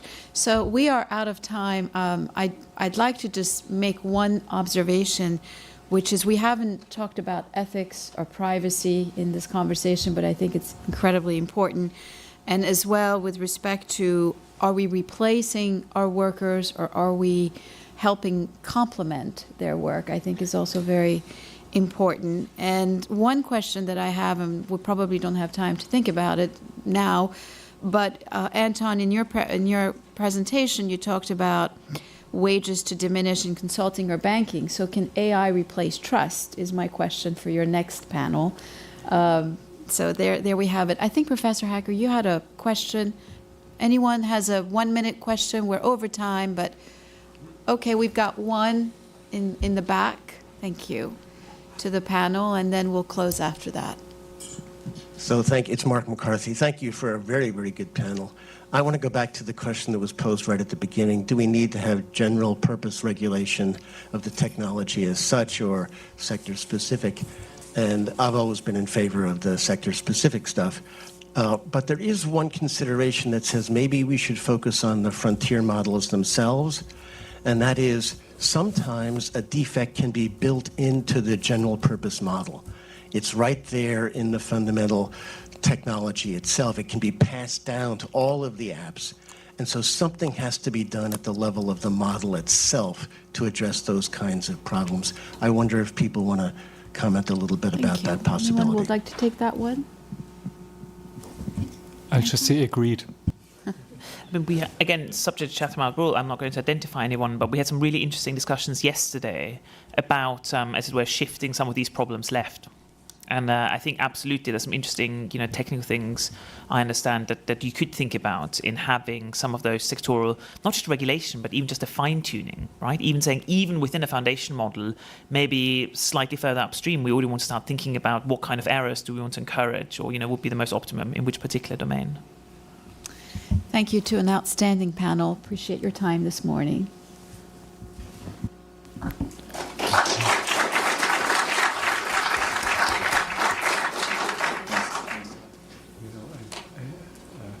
Deeply believe in Ecclesiastes, and it tells me that the better analogy for AI agents is as humans.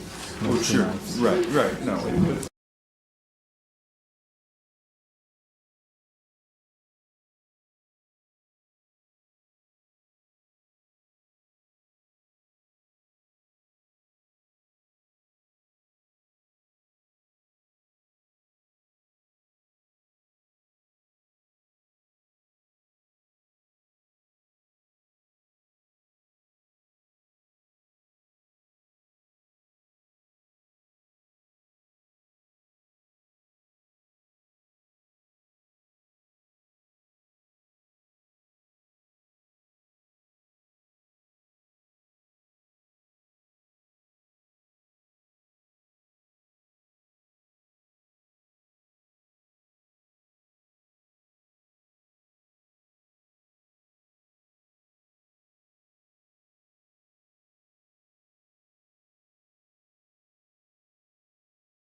Because it's a unique sound. Yeah. Good morning. I'm David Wessel, Director of the Hutchins Center on Fiscal and Monetary Policy here at Brookings. I'm pleased to be moderating this panel on cybersecurity and systemic risks. So if Anton didn't scare you enough in the first panel, I was actually very relieved that Chris, I was thinking like, well, even though a lot of people lost money on railways, we actually did get the railroads. So I was glad he mentioned that because it seemed pretty important. So I have a great panel, 3 lawyers and an economist. I tried ChatGPT to come up with a joke of 3 lawyers and economists and AI, and I discovered that comedians still have a few more years because the joke was so bad. I'm not going to let you suffer through it. On my immediate left is Sarah Hammer, who you all know, who is one of the organizers of this conference from the Wharton School.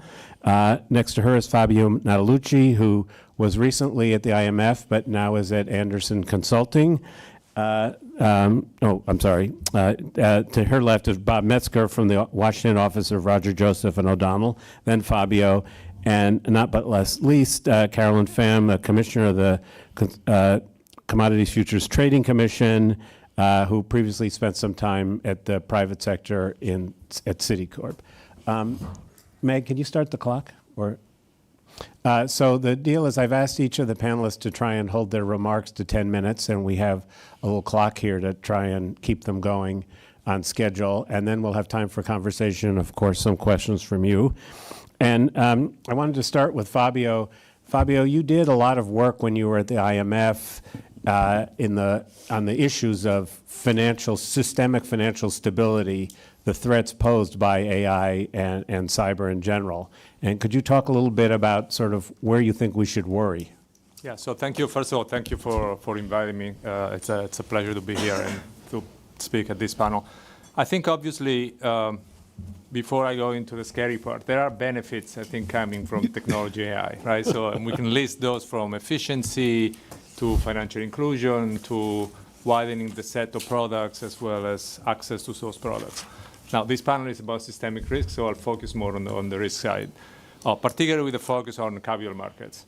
Now, this is not new. We have seen high-frequency trading was mentioned before, application of technology to trading, for example. So the question here is how that evolution, what we know from there can be applied to AI and Gen AI as the next step. Where is along the, if you want, the value chain of financial services being applied, right? From the back office to middle office to the front office, and that means trading, portfolio allocation, choices, asset allocation. What we know from surveys is that AI is primarily applied to improve efficiency, marketing, sale, fraud detection, much less so in the investment process or the asset allocation process, although there are applications in specific segment and institutions, such as algo trading, for example, or hedge funds. And the application of Gen AI to financial services is still in the early stages. So a lot of what I'm going to be saying now, it's about following up on Anton's own scenario, if you want, right? Where could we go? What are the possible developments that we need to pay attention to in terms of systemic risk? I think, first of all, we need to distinguish between shocks and propagation mechanisms. So shocks could be cyber, and maybe I can talk about cyber later, but that's one example of a shock. There could be other shock. What is relevant, I think, from a financial stability perspective is understanding the propagation channel, whatever the shock is. And then you can pick cyber as a specific shock. And so when we do this in terms of financial stability, usually the transmission channel that we think are herding behavior, for example, right? If everyone behave with the same sort of trading strategies, correlation across asset classes, across markets, or procyclicality of market financial stability, or liquidity risk we have seen with SVB last year, use of leverage, where the financial player are using leverage as another sort of amplifier, the interconnectedness between markets as well as financial institution, network effects, or, and I think that's an important point, whether the adoption of AI is being primarily within the regulatory framework, say by banks, or outside of the regulatory framework by NBFI, where we have fewer data, fewer visibility, sometimes less understanding. Non-bank financial institutions. I'm trying to keep this an acronym-free zone here. NBFI, non-bank financial institutions. So institutions that are in different ways of form regulated, but are not banks, effectively. And there's a continuum of these institutions. So how can these channels then of propagation change when you introduce AI as a possible factor? I think one is new correlations, right? So there could be variables that were previously unrelated, but because of Gen AI, because of the correlation that this system can identify, you have new correlation that you are not aware, particularly when you consider self-learning and dynamic adjustment that are done by these programs. Another one is the convergence versus investment and trading decision. So suppose that everyone uses off-the-shelf AI, for example, models.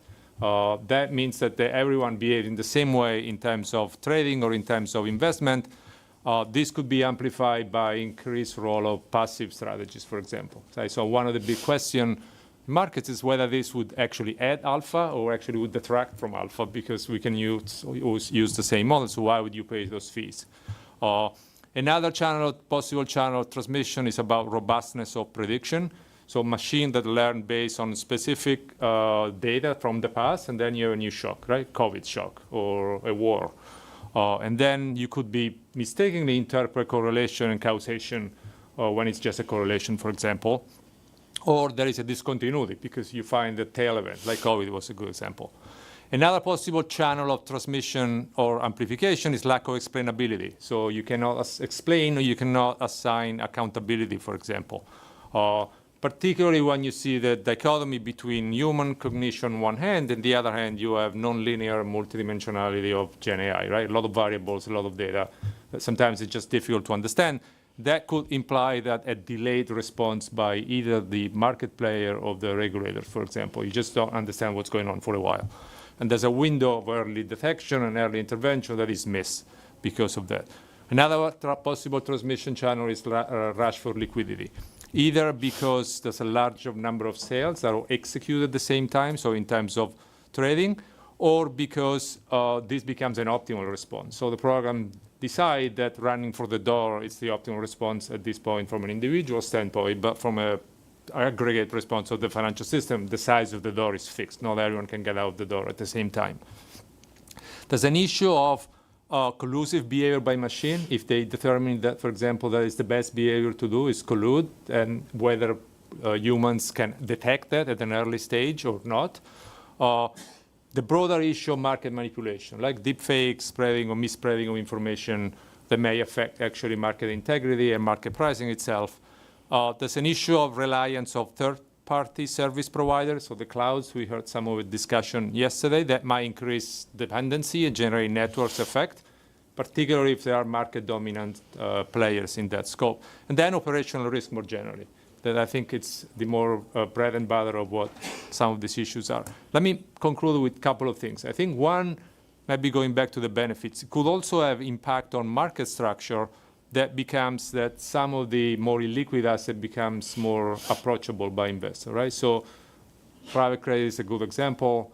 It's by definition a liquid asset class, but the utilization of AI, both in terms of tradings as well in terms of asset allocation, could make some of these asset classes become more liquid, and so broaden the set of investors that actually could have access to those asset classes, with benefits, but also potential amplification mechanism.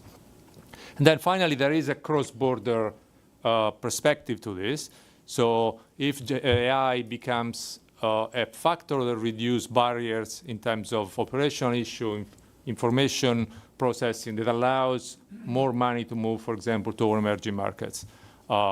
There's a downside to that. There could be an increased correlation across asset classes globally, not just in more advanced markets, but also emerging markets, making financial conditions more procyclical than in the past, right? So that's the same issue discussion when you talk about passive investing. It could just be amplified by this. And then the question is whether the infrastructure in emerging markets are up to speed to deal with that. Thank you. So let me ask a question about what you said. I think I understand you to say, well, we've managed without the benefit of AI to have some spectacular financial crises over the last couple of 100 years. And if I read your first comments correctly, you're saying, like, if we're not careful, the machines will do everything that humans did that was destructive, but they'll do it faster in ways that are not transparent, so that we might have machine-generated financial crises because of the way that they are are operating. Is that? Yeah, so in my yes to that, I also think I went one step further in my scenario analysis. Again, this is just thinking about possible scenarios. Right. The correlation or amplification factor that were not there when it was just the humans doing it. Some of them, not just we have the old channel faster, we could have new channels that we don't necessarily fully understand at this point. Thanks, and I appreciate you. I was on my list of like, surely there's some efficiency benefits in this. It's not all downside. So, Commissioner Pham, these are issues that academics have the luxury to speculate about, but you have to confront as a regulator. And I'm wondering how you think about what are you doing now, what can we do to limit the systemic risks posed by both AI and cybersecurity in general? It's the little button with looks like a Wi-Fi coming out of your mouth. Got it.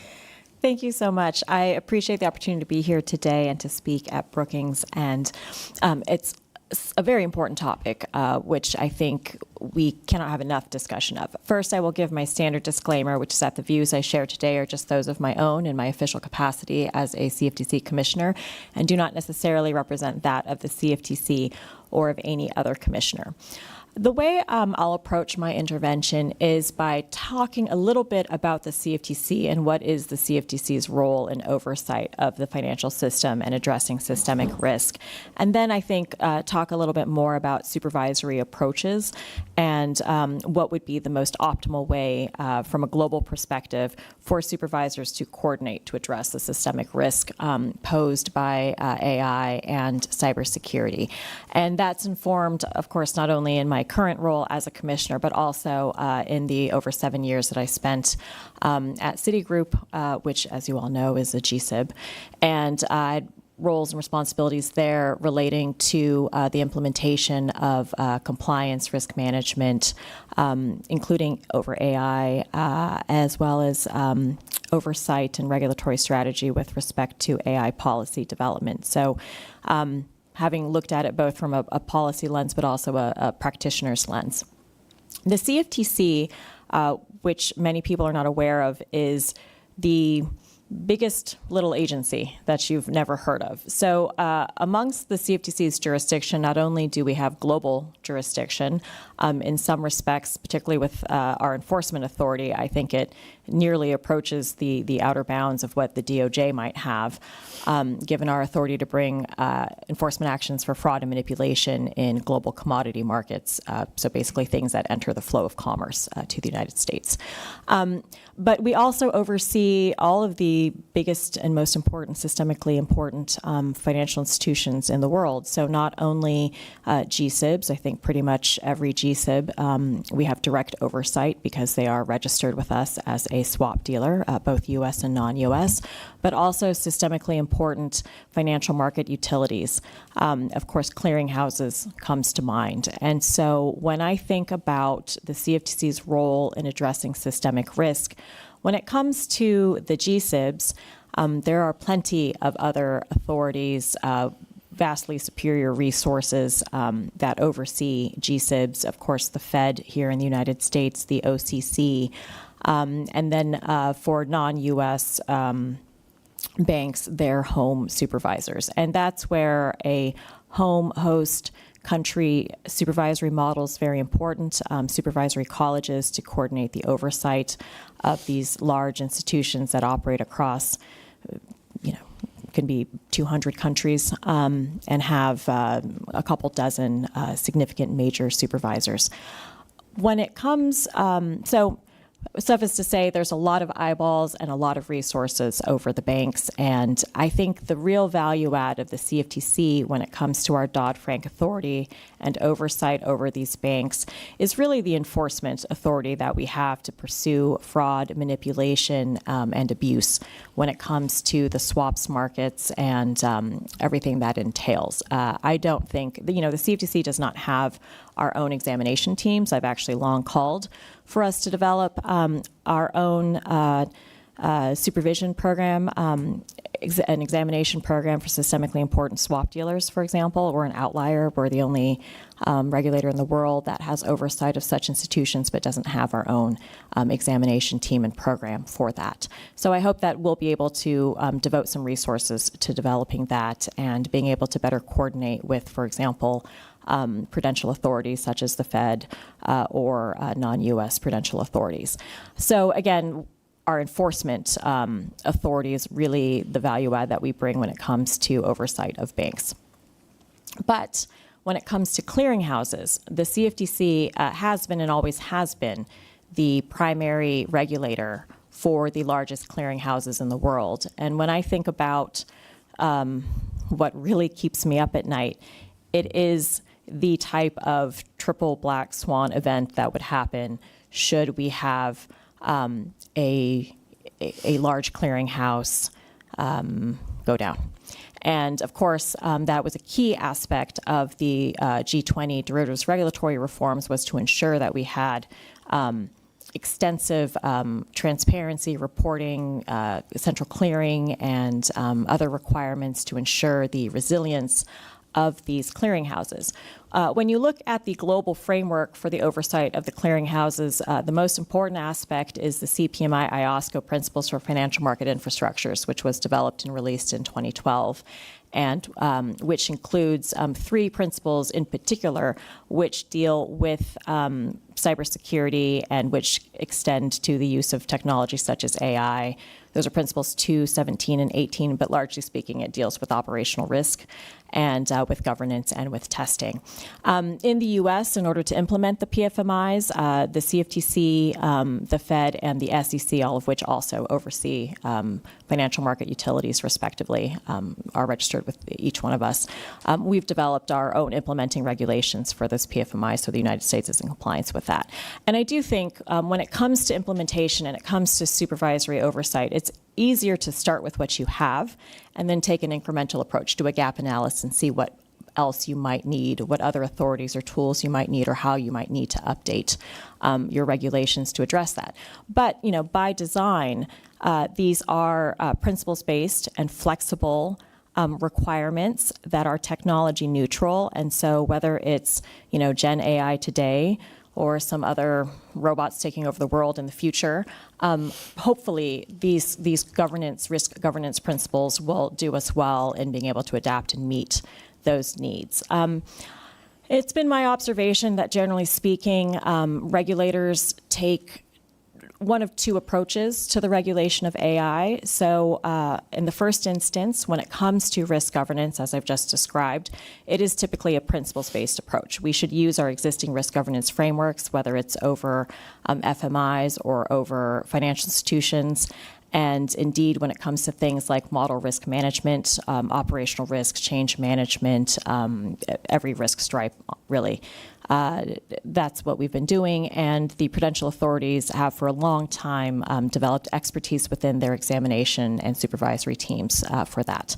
And then the second bucket is, when might a more prescriptive approach be appropriate? And I think that's probably when you look at addressing conduct risk or market integrity. That's where perhaps it may make sense for regulators to take a more prescriptive approach, and we've also seen regulators take that approach. So, for example, when it comes to sales practices, disclosures, for example, and other areas where you might be concerned about a heightened risk to customers or clients.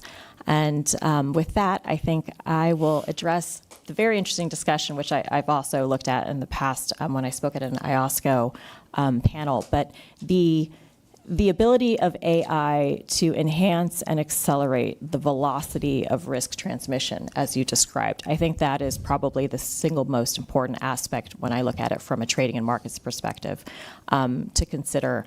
But the good news is that we have looked at those things with the advent of electronic trading and algorithmic trading, and so I think we just need to continue to evolve in our understanding and approach to that velocity of risk transmission. Thank you.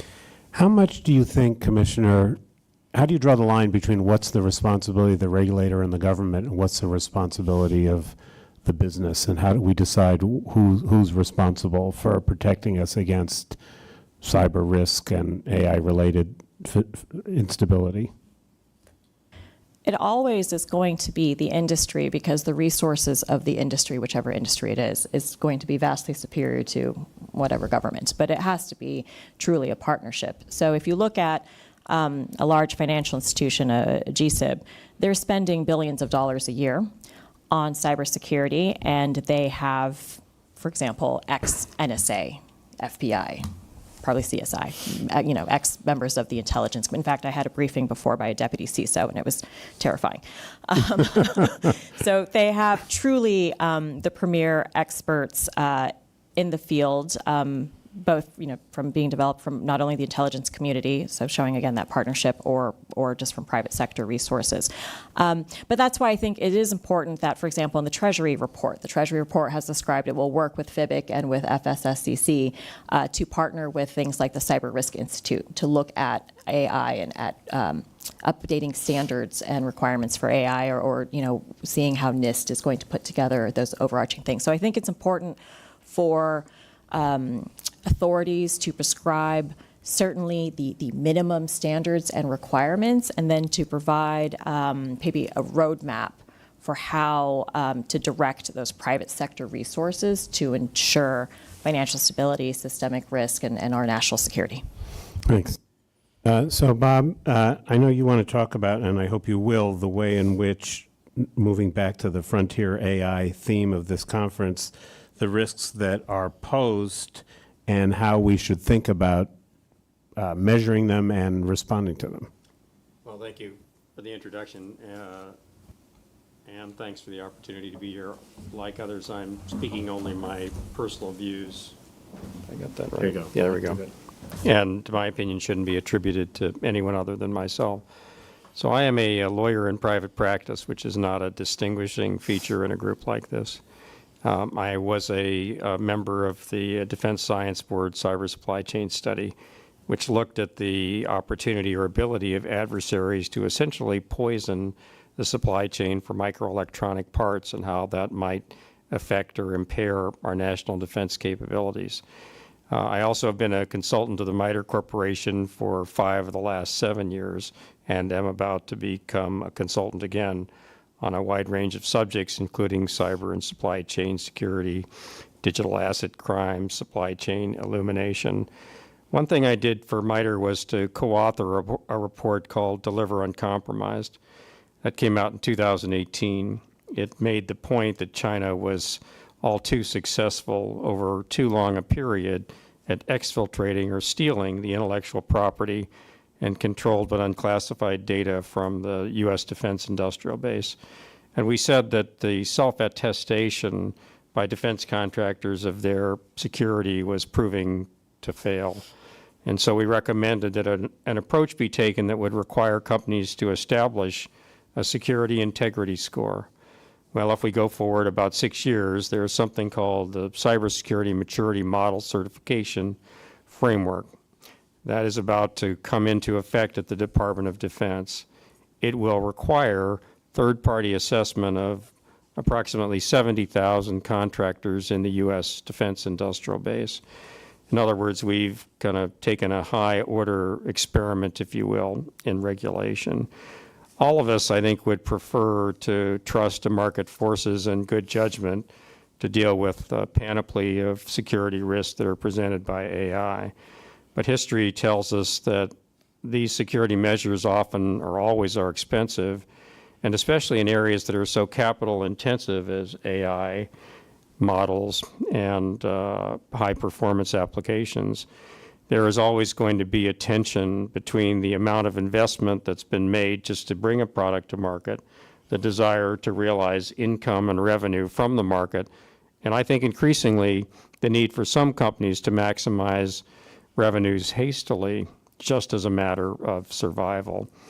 And in the experience of the Department of Defense, and I think here as well, we will find that if there is a triage among cost, schedule, and performance, often security is neglected or given lower emphasis. That's a very dangerous outcome when it comes to AI, in my view. And so one of the principles of this Deliver Uncompromised report, which to some extent DoD has adopted, was to elevate security as a fourth pillar, where in program or venture planning, in program operations, security would be given equal footing or importance to the other three legs of the triad. And some have even said that security should be foundational. In other words, that whatever else you do with an AI opportunity, it has to be built upon security. That must always be at the top of the tier of your considerations. I think that's crucial here. You know, in our DSB study, we took a look at what was seemingly a narrow but difficult problem.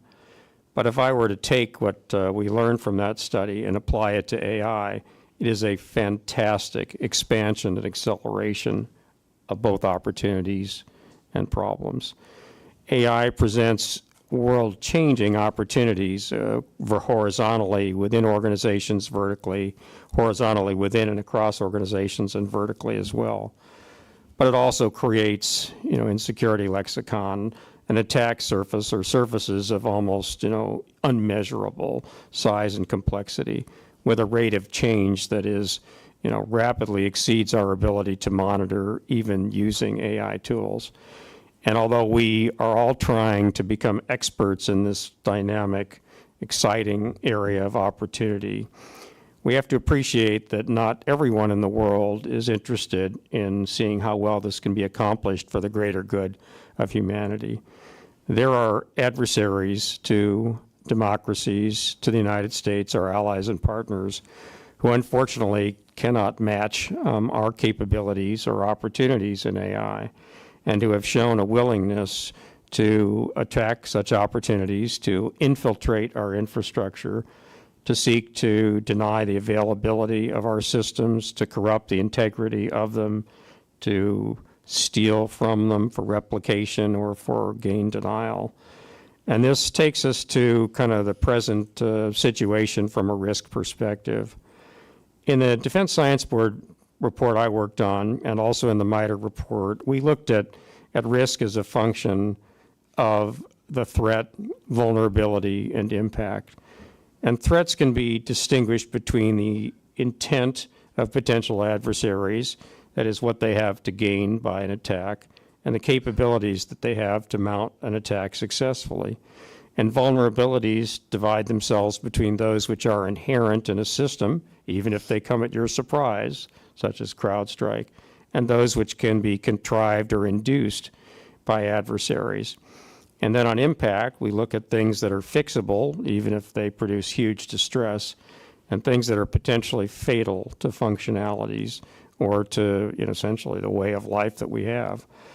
Well, to kind of jump to the end point, AI presents a very severe outcome using that risk equation in today's geopolitical climate, which involves several areas of kinetic conflict and all two real possibilities of expanded kinetic warfare or hybrid kinetic and cyber warfare.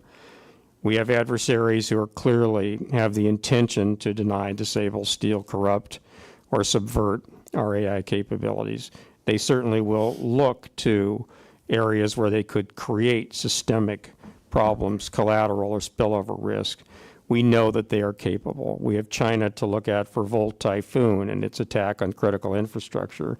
Russia has been successful both with APT-29, the SolarWinds attack upon a trusted software and network intermediary, as well as in Midnight Blizzard more recently. We even have examples of Iran trying to penetrate areas of critical civil infrastructure.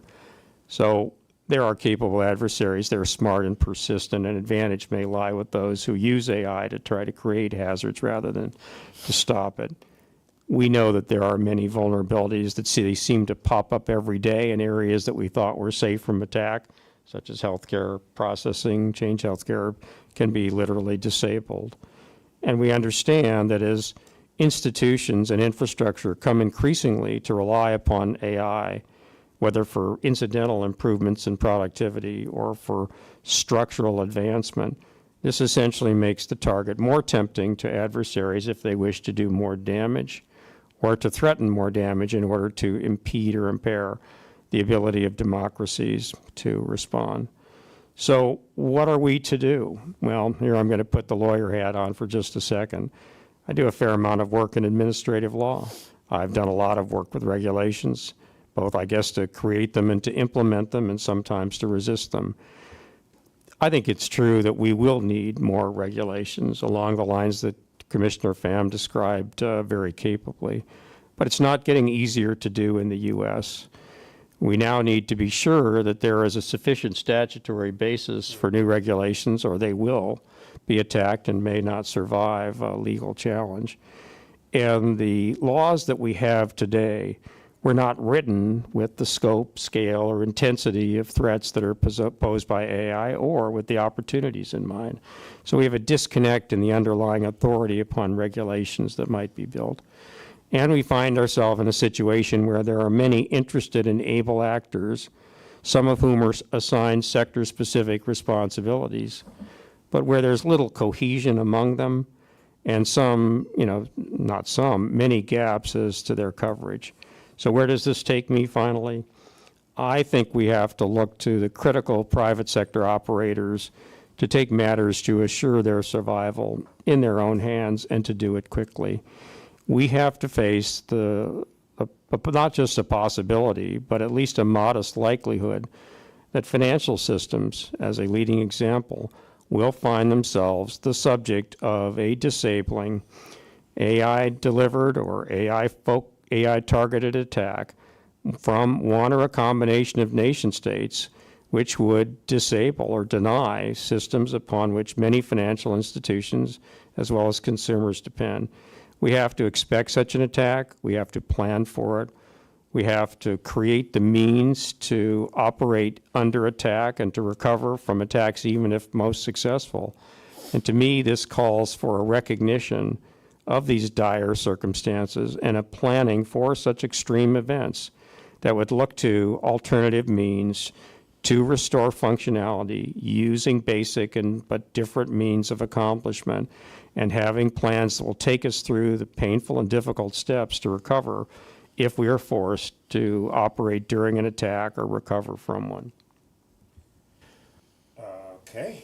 So it occurs to me that the next time we have this conference, it should be in Europe so that we can have wine and help solve the anxieties that, Bob, you're presenting. I want to ask you two questions, one narrow and one broad. The narrow question is, do we have enough people to do assessments of 75,000 contractors? We probably do not. And, this is the great challenge. DOD has done a lot to promote the training and accreditation of assessors, but there's roughly 75 assessment organizations now. DOD hopes to have assessments completed of all of these companies within 7 years, and it intends within 3 years to require assessments of all 70,000 companies as a condition to their continued eligibility for contracts. It will prove difficult to accomplish. But why did this happen? It was because of a decade or more of continuous theft of valuable intellectual property. And DoD reached a point with the concurrence of other national security agencies that it decided to step forward and to produce this required assessment mechanism. Now, there are other ways to get to the same place, but we have to recognize that without at least an oversight, and I think as well an enforcement capability on the part of regulatory agencies and other supervisorial authority, market pressures, using the term nicely, are going to lead too many people to defer, deny, avoid, or underperform security. And ultimately, those put at risk by avoidance of security include the organizations who may depend upon their AI products or infrastructure, as well as all of the rest of us. And without compromising whatever security clearance you may have, it seems to me that you didn't mention the offensive use of these tools. And I mean, it struck me as forgot his name, the head of RAND. Jason. Jason pointed out how RAND helped develop the mutual assured destruction strategy for dealing with the risk of nuclear annihilation. These tools have the capacity to really screw up the whole world. I mean, I'm going to go, I already have like $20 in my drawer in case we shut down the financial system. I'm going to go to the ATM and get a few more bills, so when the system crashes. But, I mean, surely the U.S. is thinking about ways to use this in an offensive capacity, and do you think there's some prospect ever of an agreement, a treaty, an understanding that we could destroy the Chinese economy and they can destroy ours, and we're going to have some rules of the road? Well, that is a great question. We should spend the entire afternoon on it. So yes, we are developing offensive cyber tools, and DoD doesn't talk a lot about it, nor does the intelligence community, but you can be absolutely certain, as Mr. Matheny said, that it's happening. But, you know, we have to ask ourselves, what good are those tools, and will they have an effect that is both proportionate and offensive cyber tools need to be proportionate to the event that you seek to deter, and they also have to achieve the objective of their use. And here, the asymmetry of situation between, if you will, the West on the one hand and the autocratic countries on the other does not help us. We, the United States and the EU and our partners in the developed and developing world, we are much more vulnerable to attacks made upon AI-enhanced or reliant systems, because we will have better systems faster that they can attack, and they will not have counterparts which we could attack. Moreover, you have to ask yourself about the tolerance of the adversary for the damage that you have the ability to inflict. And what we see in the Ukraine every day is arguably an indifference on the part of Russian leadership to financial or human consequences that few, if any, Western states would contemplate tolerance. And so we may have superior means to use AI methods to damage our adversaries, but they may not have the effect upon their policies or actions that we would wish. We have more to lose. They may have a better ability to tolerate. But then where that takes you is the question of how good does AI help me defend against AI? Well, we don't know. But I think Mr. Matheny said, in effect, and maybe this is an unfair paraphrase, that offense often has the advantage over defense. And, you know, if you, however much or little you think of Russia's abilities, through such activities as solar winds or midnight blizzards, they have shown themselves to be formidably capable in using cyber tools for hostile purposes.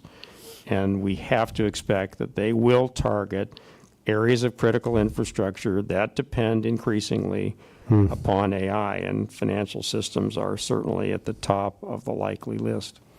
Thank you. Sarah, thank you for being so patient, but I think this has really teed up what you want to talk about. What is our current framework for protecting against these risks, and what is it that we have left to do? Well, thank you very much, David, and thank you for leading this discussion. And thanks again to Professor Hacker and Dr. Patnaik for organizing with me this excellent two-day event.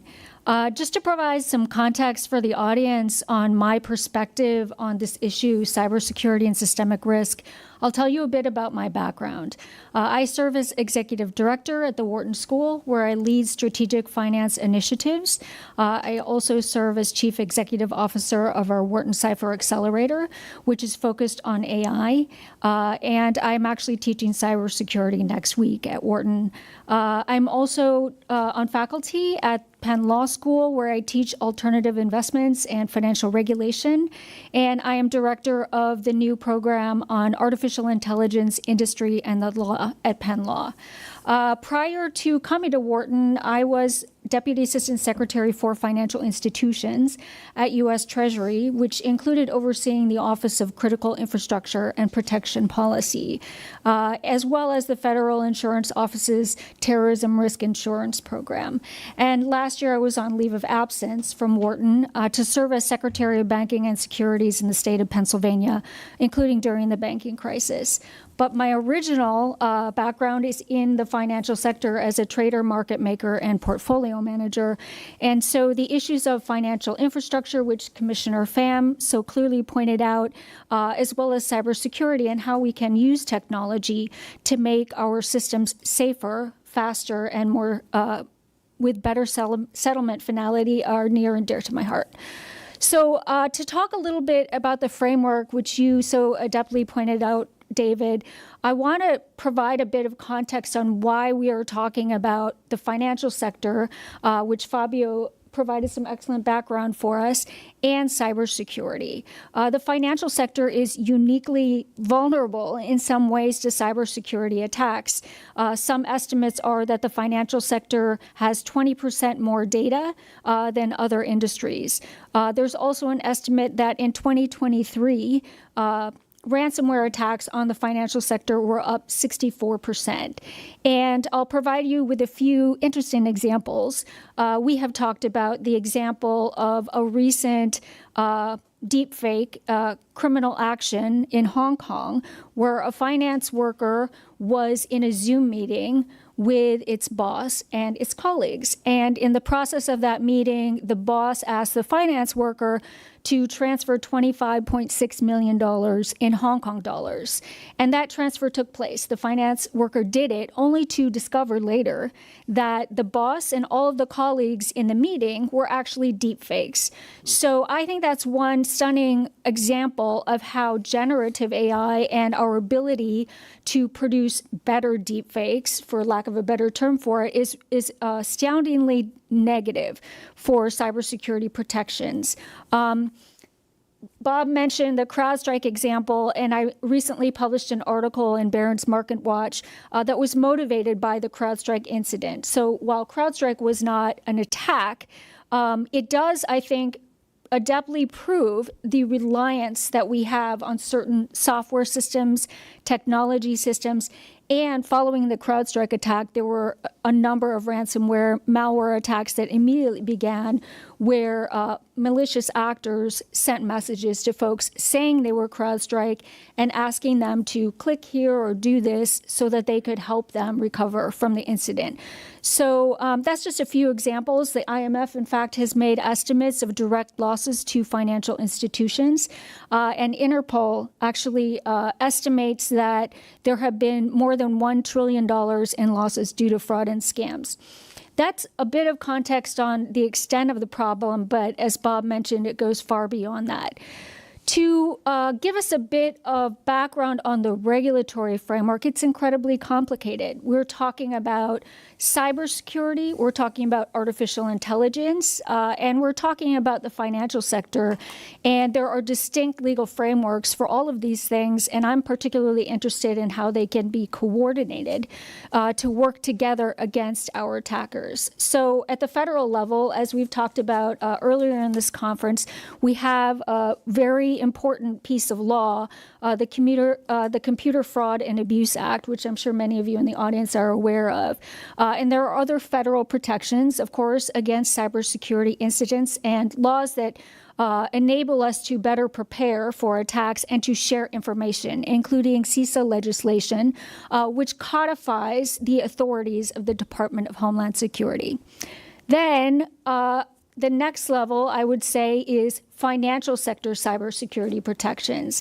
And as Commissioner Pham pointed out, this runs across many different verticals in the industry. So we do have requirements in the Gramm-Leach-Bliley Act for information security, for how we handle data across the financial sector, and for participants in the financial sector.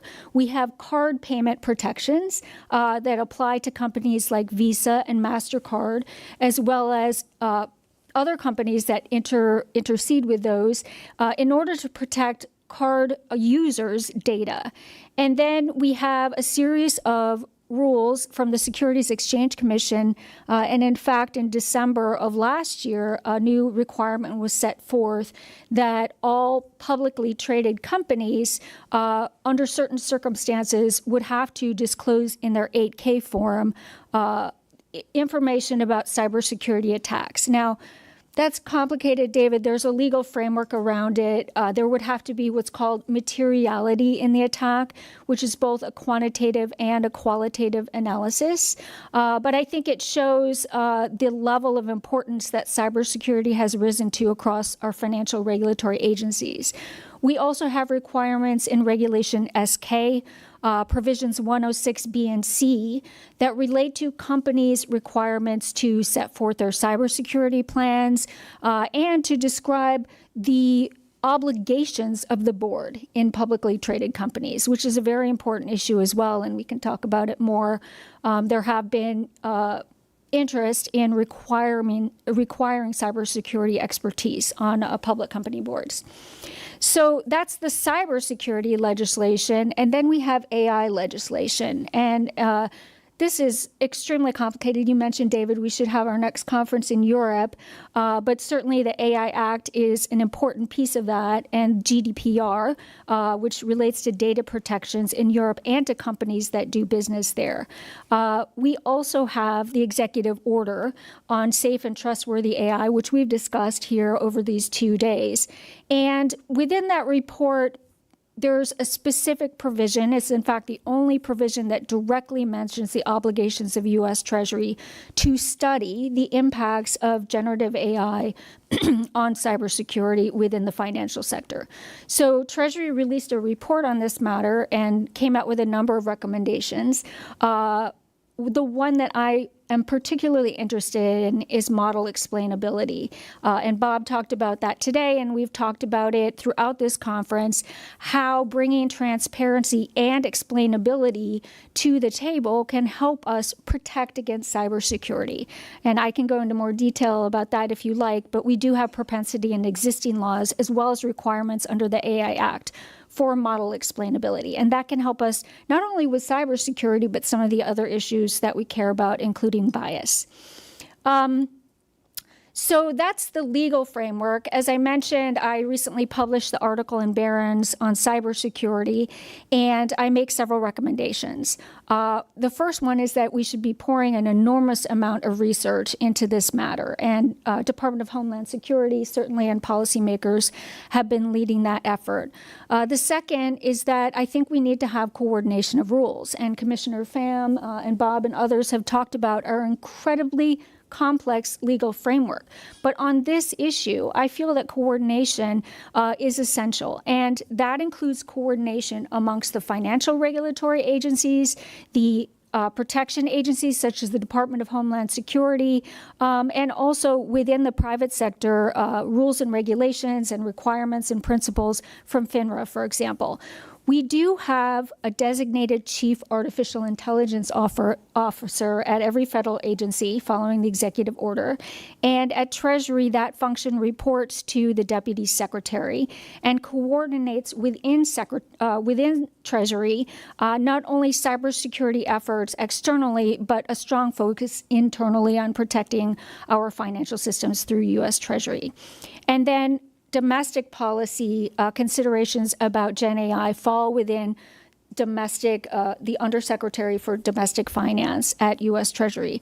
So this is a way of pointing out that cybersecurity protection and analysis isn't necessarily in the same sphere as domestic policy considerations about AI.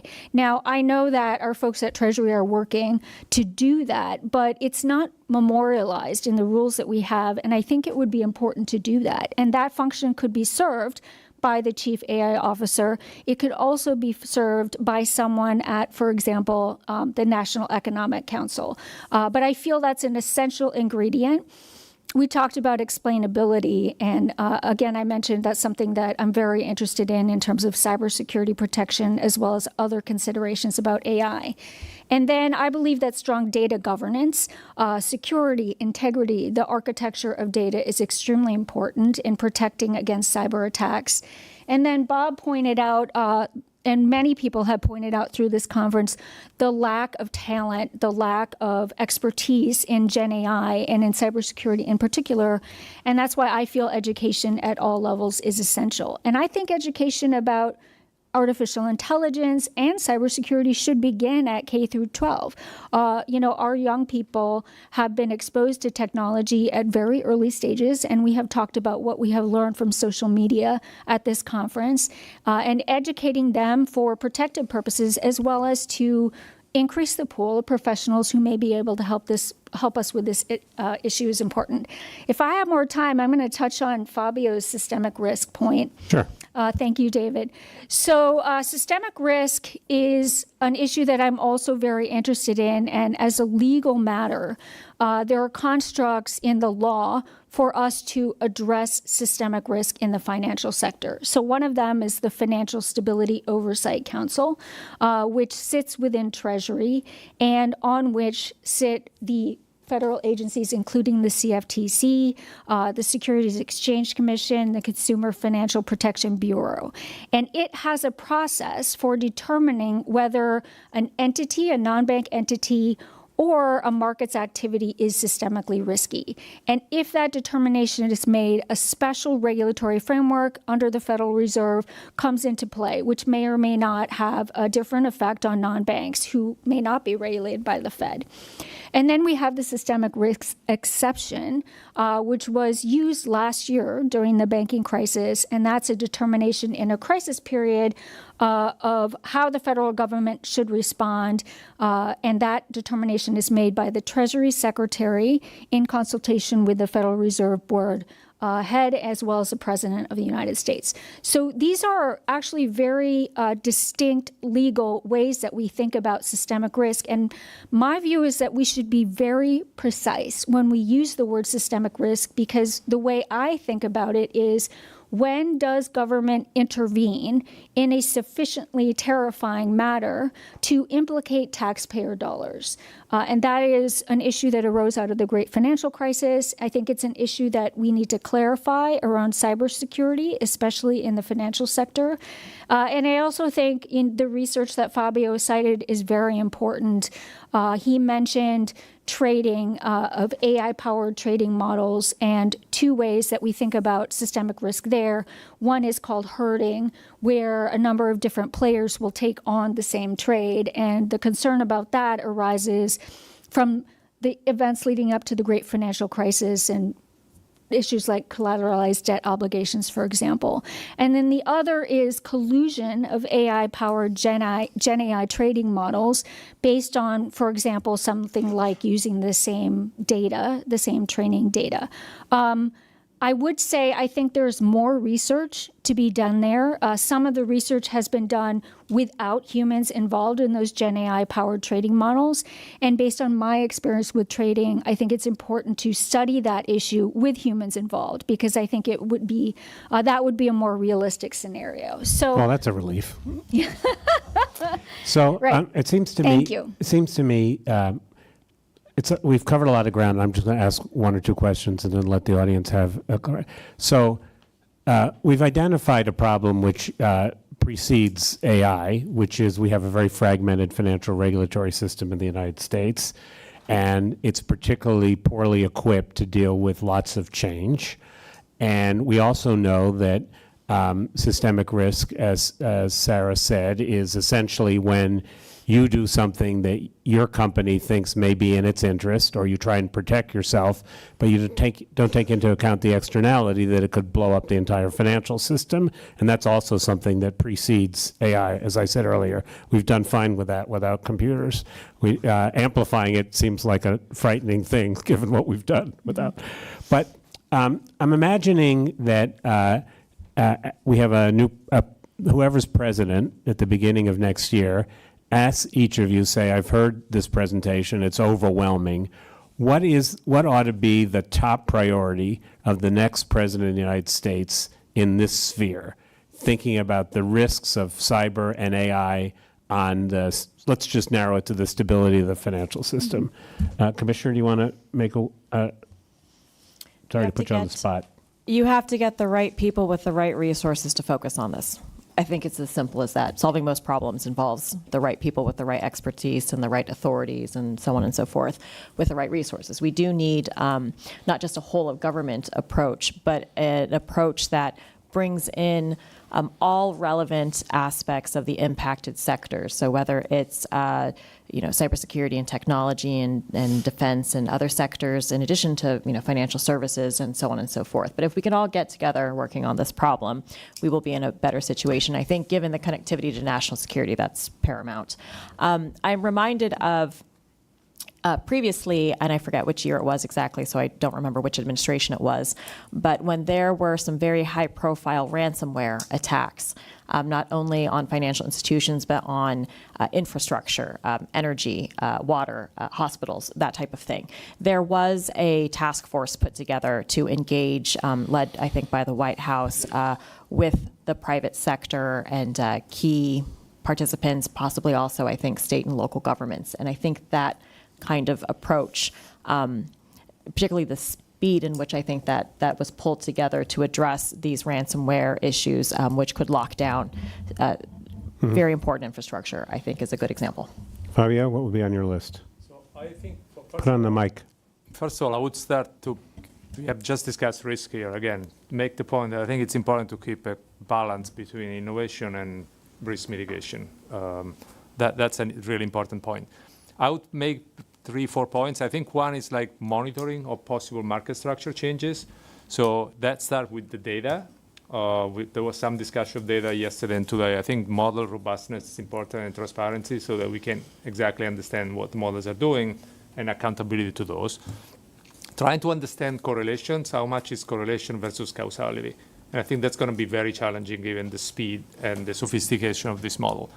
The second point is assessing vulnerabilities, right? The point I was trying to make, how much it holds faster transmission channel vis-a-vis new transmission channel that we don't necessarily understand.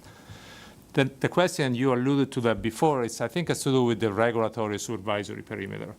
Do we have the right regulatory perimeter now, centered primarily around the banks, or will some of this risk even more move toward the non-bank financial institutions, over which we have fewer data, less understanding, including the cross-border implication of those. I think, and then the last point that has been made by the Commissioner also in terms of like the fragmentation, the international cooperation. I think that point is crucial. The last thing you want, it's like some sort of like regulatory fragmentation where risk migrates in places and in countries where there is either no cooperation or where it's more difficult to manage. So FSB or IOSCO focusing also not just on this risk, but also market integrity and conduct as well. Ask for one. Well, ask for one and I get 4. Okay, Rob? You know, Sarah says there are many entities with much competence doing many studies of an ever-expanding universe of subjects to worry about. That's all good. But I think it really is important to contemplate all too plausible near-term aggravations in global geopolitical situation where one or another adversary might pick financial systems or another aspect of critical infrastructure to sabotage or otherwise corrupt or to sabotage AI systems. So to me, the first step for a new president is to take a very careful look at what authorities exist within the executive branch to respond to an emergency and to do a gap analysis. And I think that we will see there are gaps.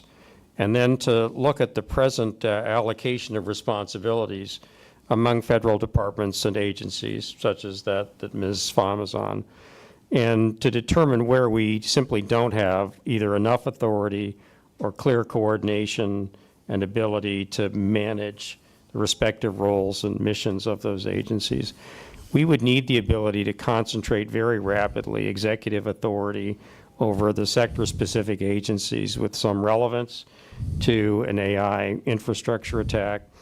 And I think we are going to need new statutory authority, even if it is just an elaboration or updating of the emergency authorities already available to the president. So just to be clear, you're talking about this isn't preventive. This is assume we have an attack. How are we going to deal with that? And that will help you identify where we're short. Well, you know, I think what we can't have is a situation where an attack occurs and we find that there's just not enough authority or that it's scattered in too many different places to respond in a timely fashion. Obviously, there's a lot of authority there, but we're looking at attack vectors that may have no real counterpart in the way in which they're focused or in the consequences that they have to the way of life of the U.S. and our European partners and other allies. So I think we need to update statutory authority, take a look at areas where the federal government doesn't have sufficient authority over the relevant sectors, improve our association with state and local governments where necessary, and take counterpart measures that are threat-informed and realistic with our European allies and other partners. Thanks. Sarah, you gave your list. Do you mind if we just go to questions? Sure. Okay, great. That sounds great. Anton? Anton, it's time for you to be optimistic and upbeat. Yes, indeed. So we've heard about a lot of risks of AI within the financial sector. But what I want to also put on the table is that if AI really does take off fast, this will also cause significant disruptions in the real economy, significant redistributions of income. Lots of people may default. Companies may experience significant redistribution, and there may be bankruptcies as well. What are your thoughts on the possibility of financial instability introduced by all these real disruptions? Thank you. Fabio? So one way to think about this is to think of cyber, right? So what we have seen in the cyber world, and we have not seen a macro financial implication to that, but we can think of possible channel transmission to that. And then AI is an amplifier to some of this maybe more traditional channel. I can think of like three possible ways to go to this. One is like loss of confidence in the service, disruption, data that people don't believe, integrity of the system. So that's one transmission channel. Another one has to do with disruption of services, right? So financial market utilities, third-party IT providers, service providers. And then the interconnectedness between the IT system, especially cloud system, as well between the financial markets. All those transmission channels that would fit into the financial system, they could impact deposit outflows, for example, funding and liquidity crisis, halting the trading system, disruption of payment services. And then there's the interaction between financial sector and non-financial sector, and that will have a macro financial impact. So if you walk through this channel, I think you can get to the real economy. Then there is a credit that is not available, that the pricing of, not just on the quantity, but on the prices itself, and that becomes an amplifier, the traditional macro amplifier through the credit sector and financial markets. You need to get through some of this. I think to the point that was made before between asymmetries between offense and defense, it's already an asymmetry there. I think a fragmented financial regulatory system like the US might actually amplify that asymmetries in terms of prevention, but especially in terms of speed of response. Thanks. Anupam? Wait for the mic. I actually also wanted to add on to please. that. The question that you asked reminds me of a question that I asked to central bankers, which I always enjoy talking to central bankers because I get to ask them the hard questions that they then have to solve because I'm only a markets regulator. And it was the fact that we are going through what some have characterized as the fourth industrial revolution. And it is the first one that impacts white-collar workers. It impacts knowledge workers. It impacts the services sector. Given the fact that the services sector has become a very significant and large part of many countries' economies, including our own, what is the impact to financial stability from the very real sort of social and other disruptions that will lead from such a wholesale change in the nature of jobs, the distribution of work amongst sectors, some of the sort of socio-political impacts. And so I look forward to seeing what central bankers think about this. Sarah? Thank you. I wanted to follow up on the point about the fragmentation in the regulatory framework, and certainly that's something I pointed out in my opening remarks. On the financial side, we have 3 banking regulators plus the Consumer Financial Protection Bureau. We have 2 markets regulators, and we also have states with different laws, both related to finance as well as related to AI, and we've talked about that earlier at this conference. That's one reason I think the coordination function is essential, and it should be hand in hand with our thinking on innovation and AI so that we are producing the best tools on the offense. Another point I'd love to make is about who's the appropriate regulator for the risk? And the commissioner mentioned central banks was a very important issue. We think about cybersecurity sometimes as to how it would affect us in the US or our companies, but the reality is the world's central banks may have vulnerabilities too. And a lot of the technology that they are using is antiquated. I think that we should be precise when we think about, are we regulating a financial issue, for example, which financial market infrastructure would fall under, central clearing counterparties, payments, services, for example, which are designated as systemically risky financial market utilities? Or are we regulating AI? If a financial firm is using a model that it worked with OpenAI on, who's the proper regulator of that? If we're worried about foundation models resulting in collusion of trading, who's the proper regulator of that? Is it a financial regulator? Is it a cybersecurity regulator? Is it an international standard setting body that needs to step in but doesn't have legal binding authority? So that's an important, I think, analysis that needs to take place. Yeah, which actually provides a great segue for my Identify question. yourself, please. Yeah. Start. My name is Anupam Khanna.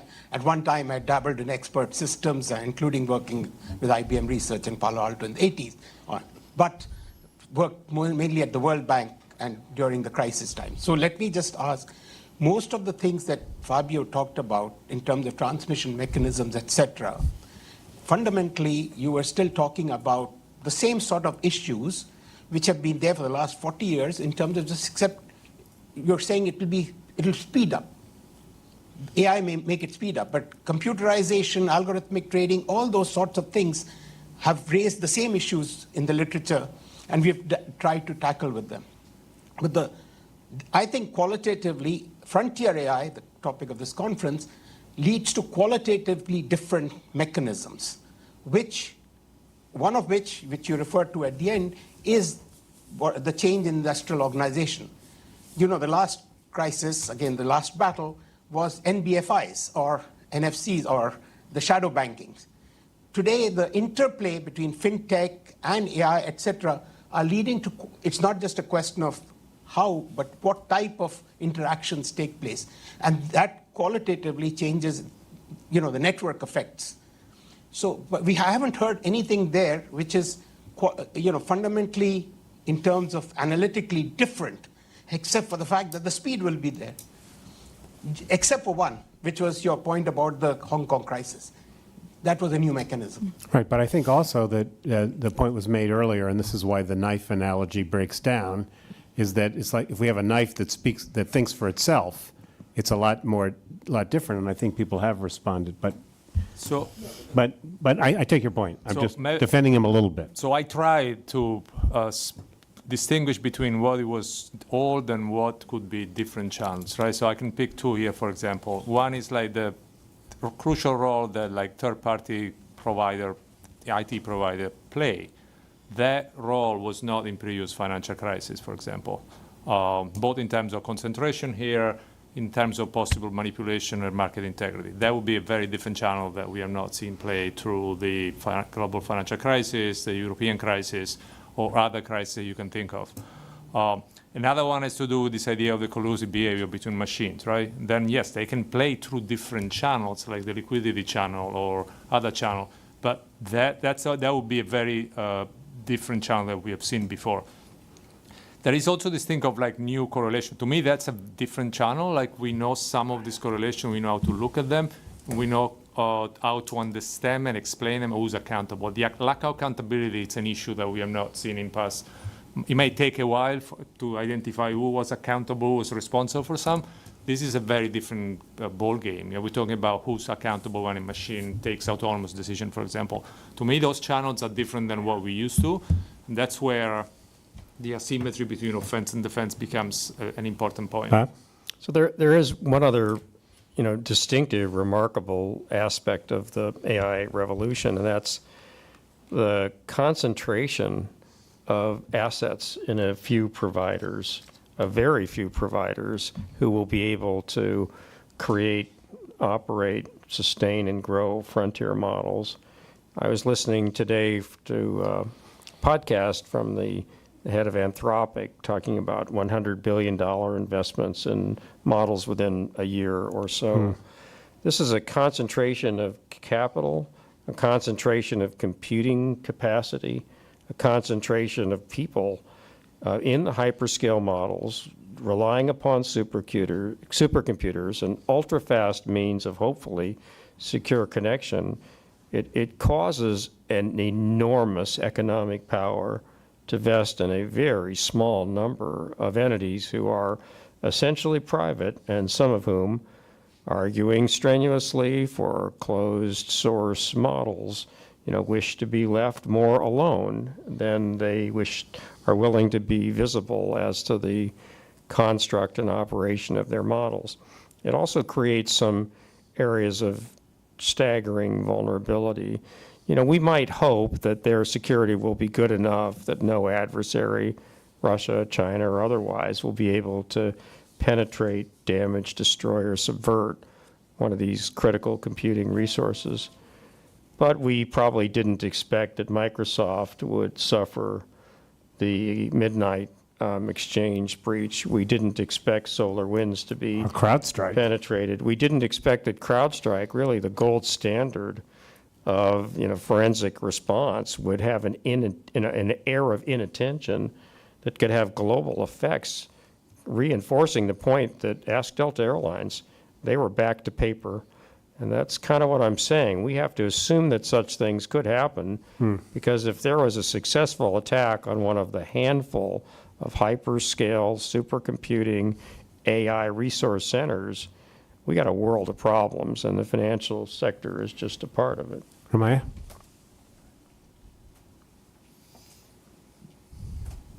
Thank you. This is a very insightful and in-depth discussion. I guess I have a question largely directed to Commissioner Pham, Fabio, and Sarah.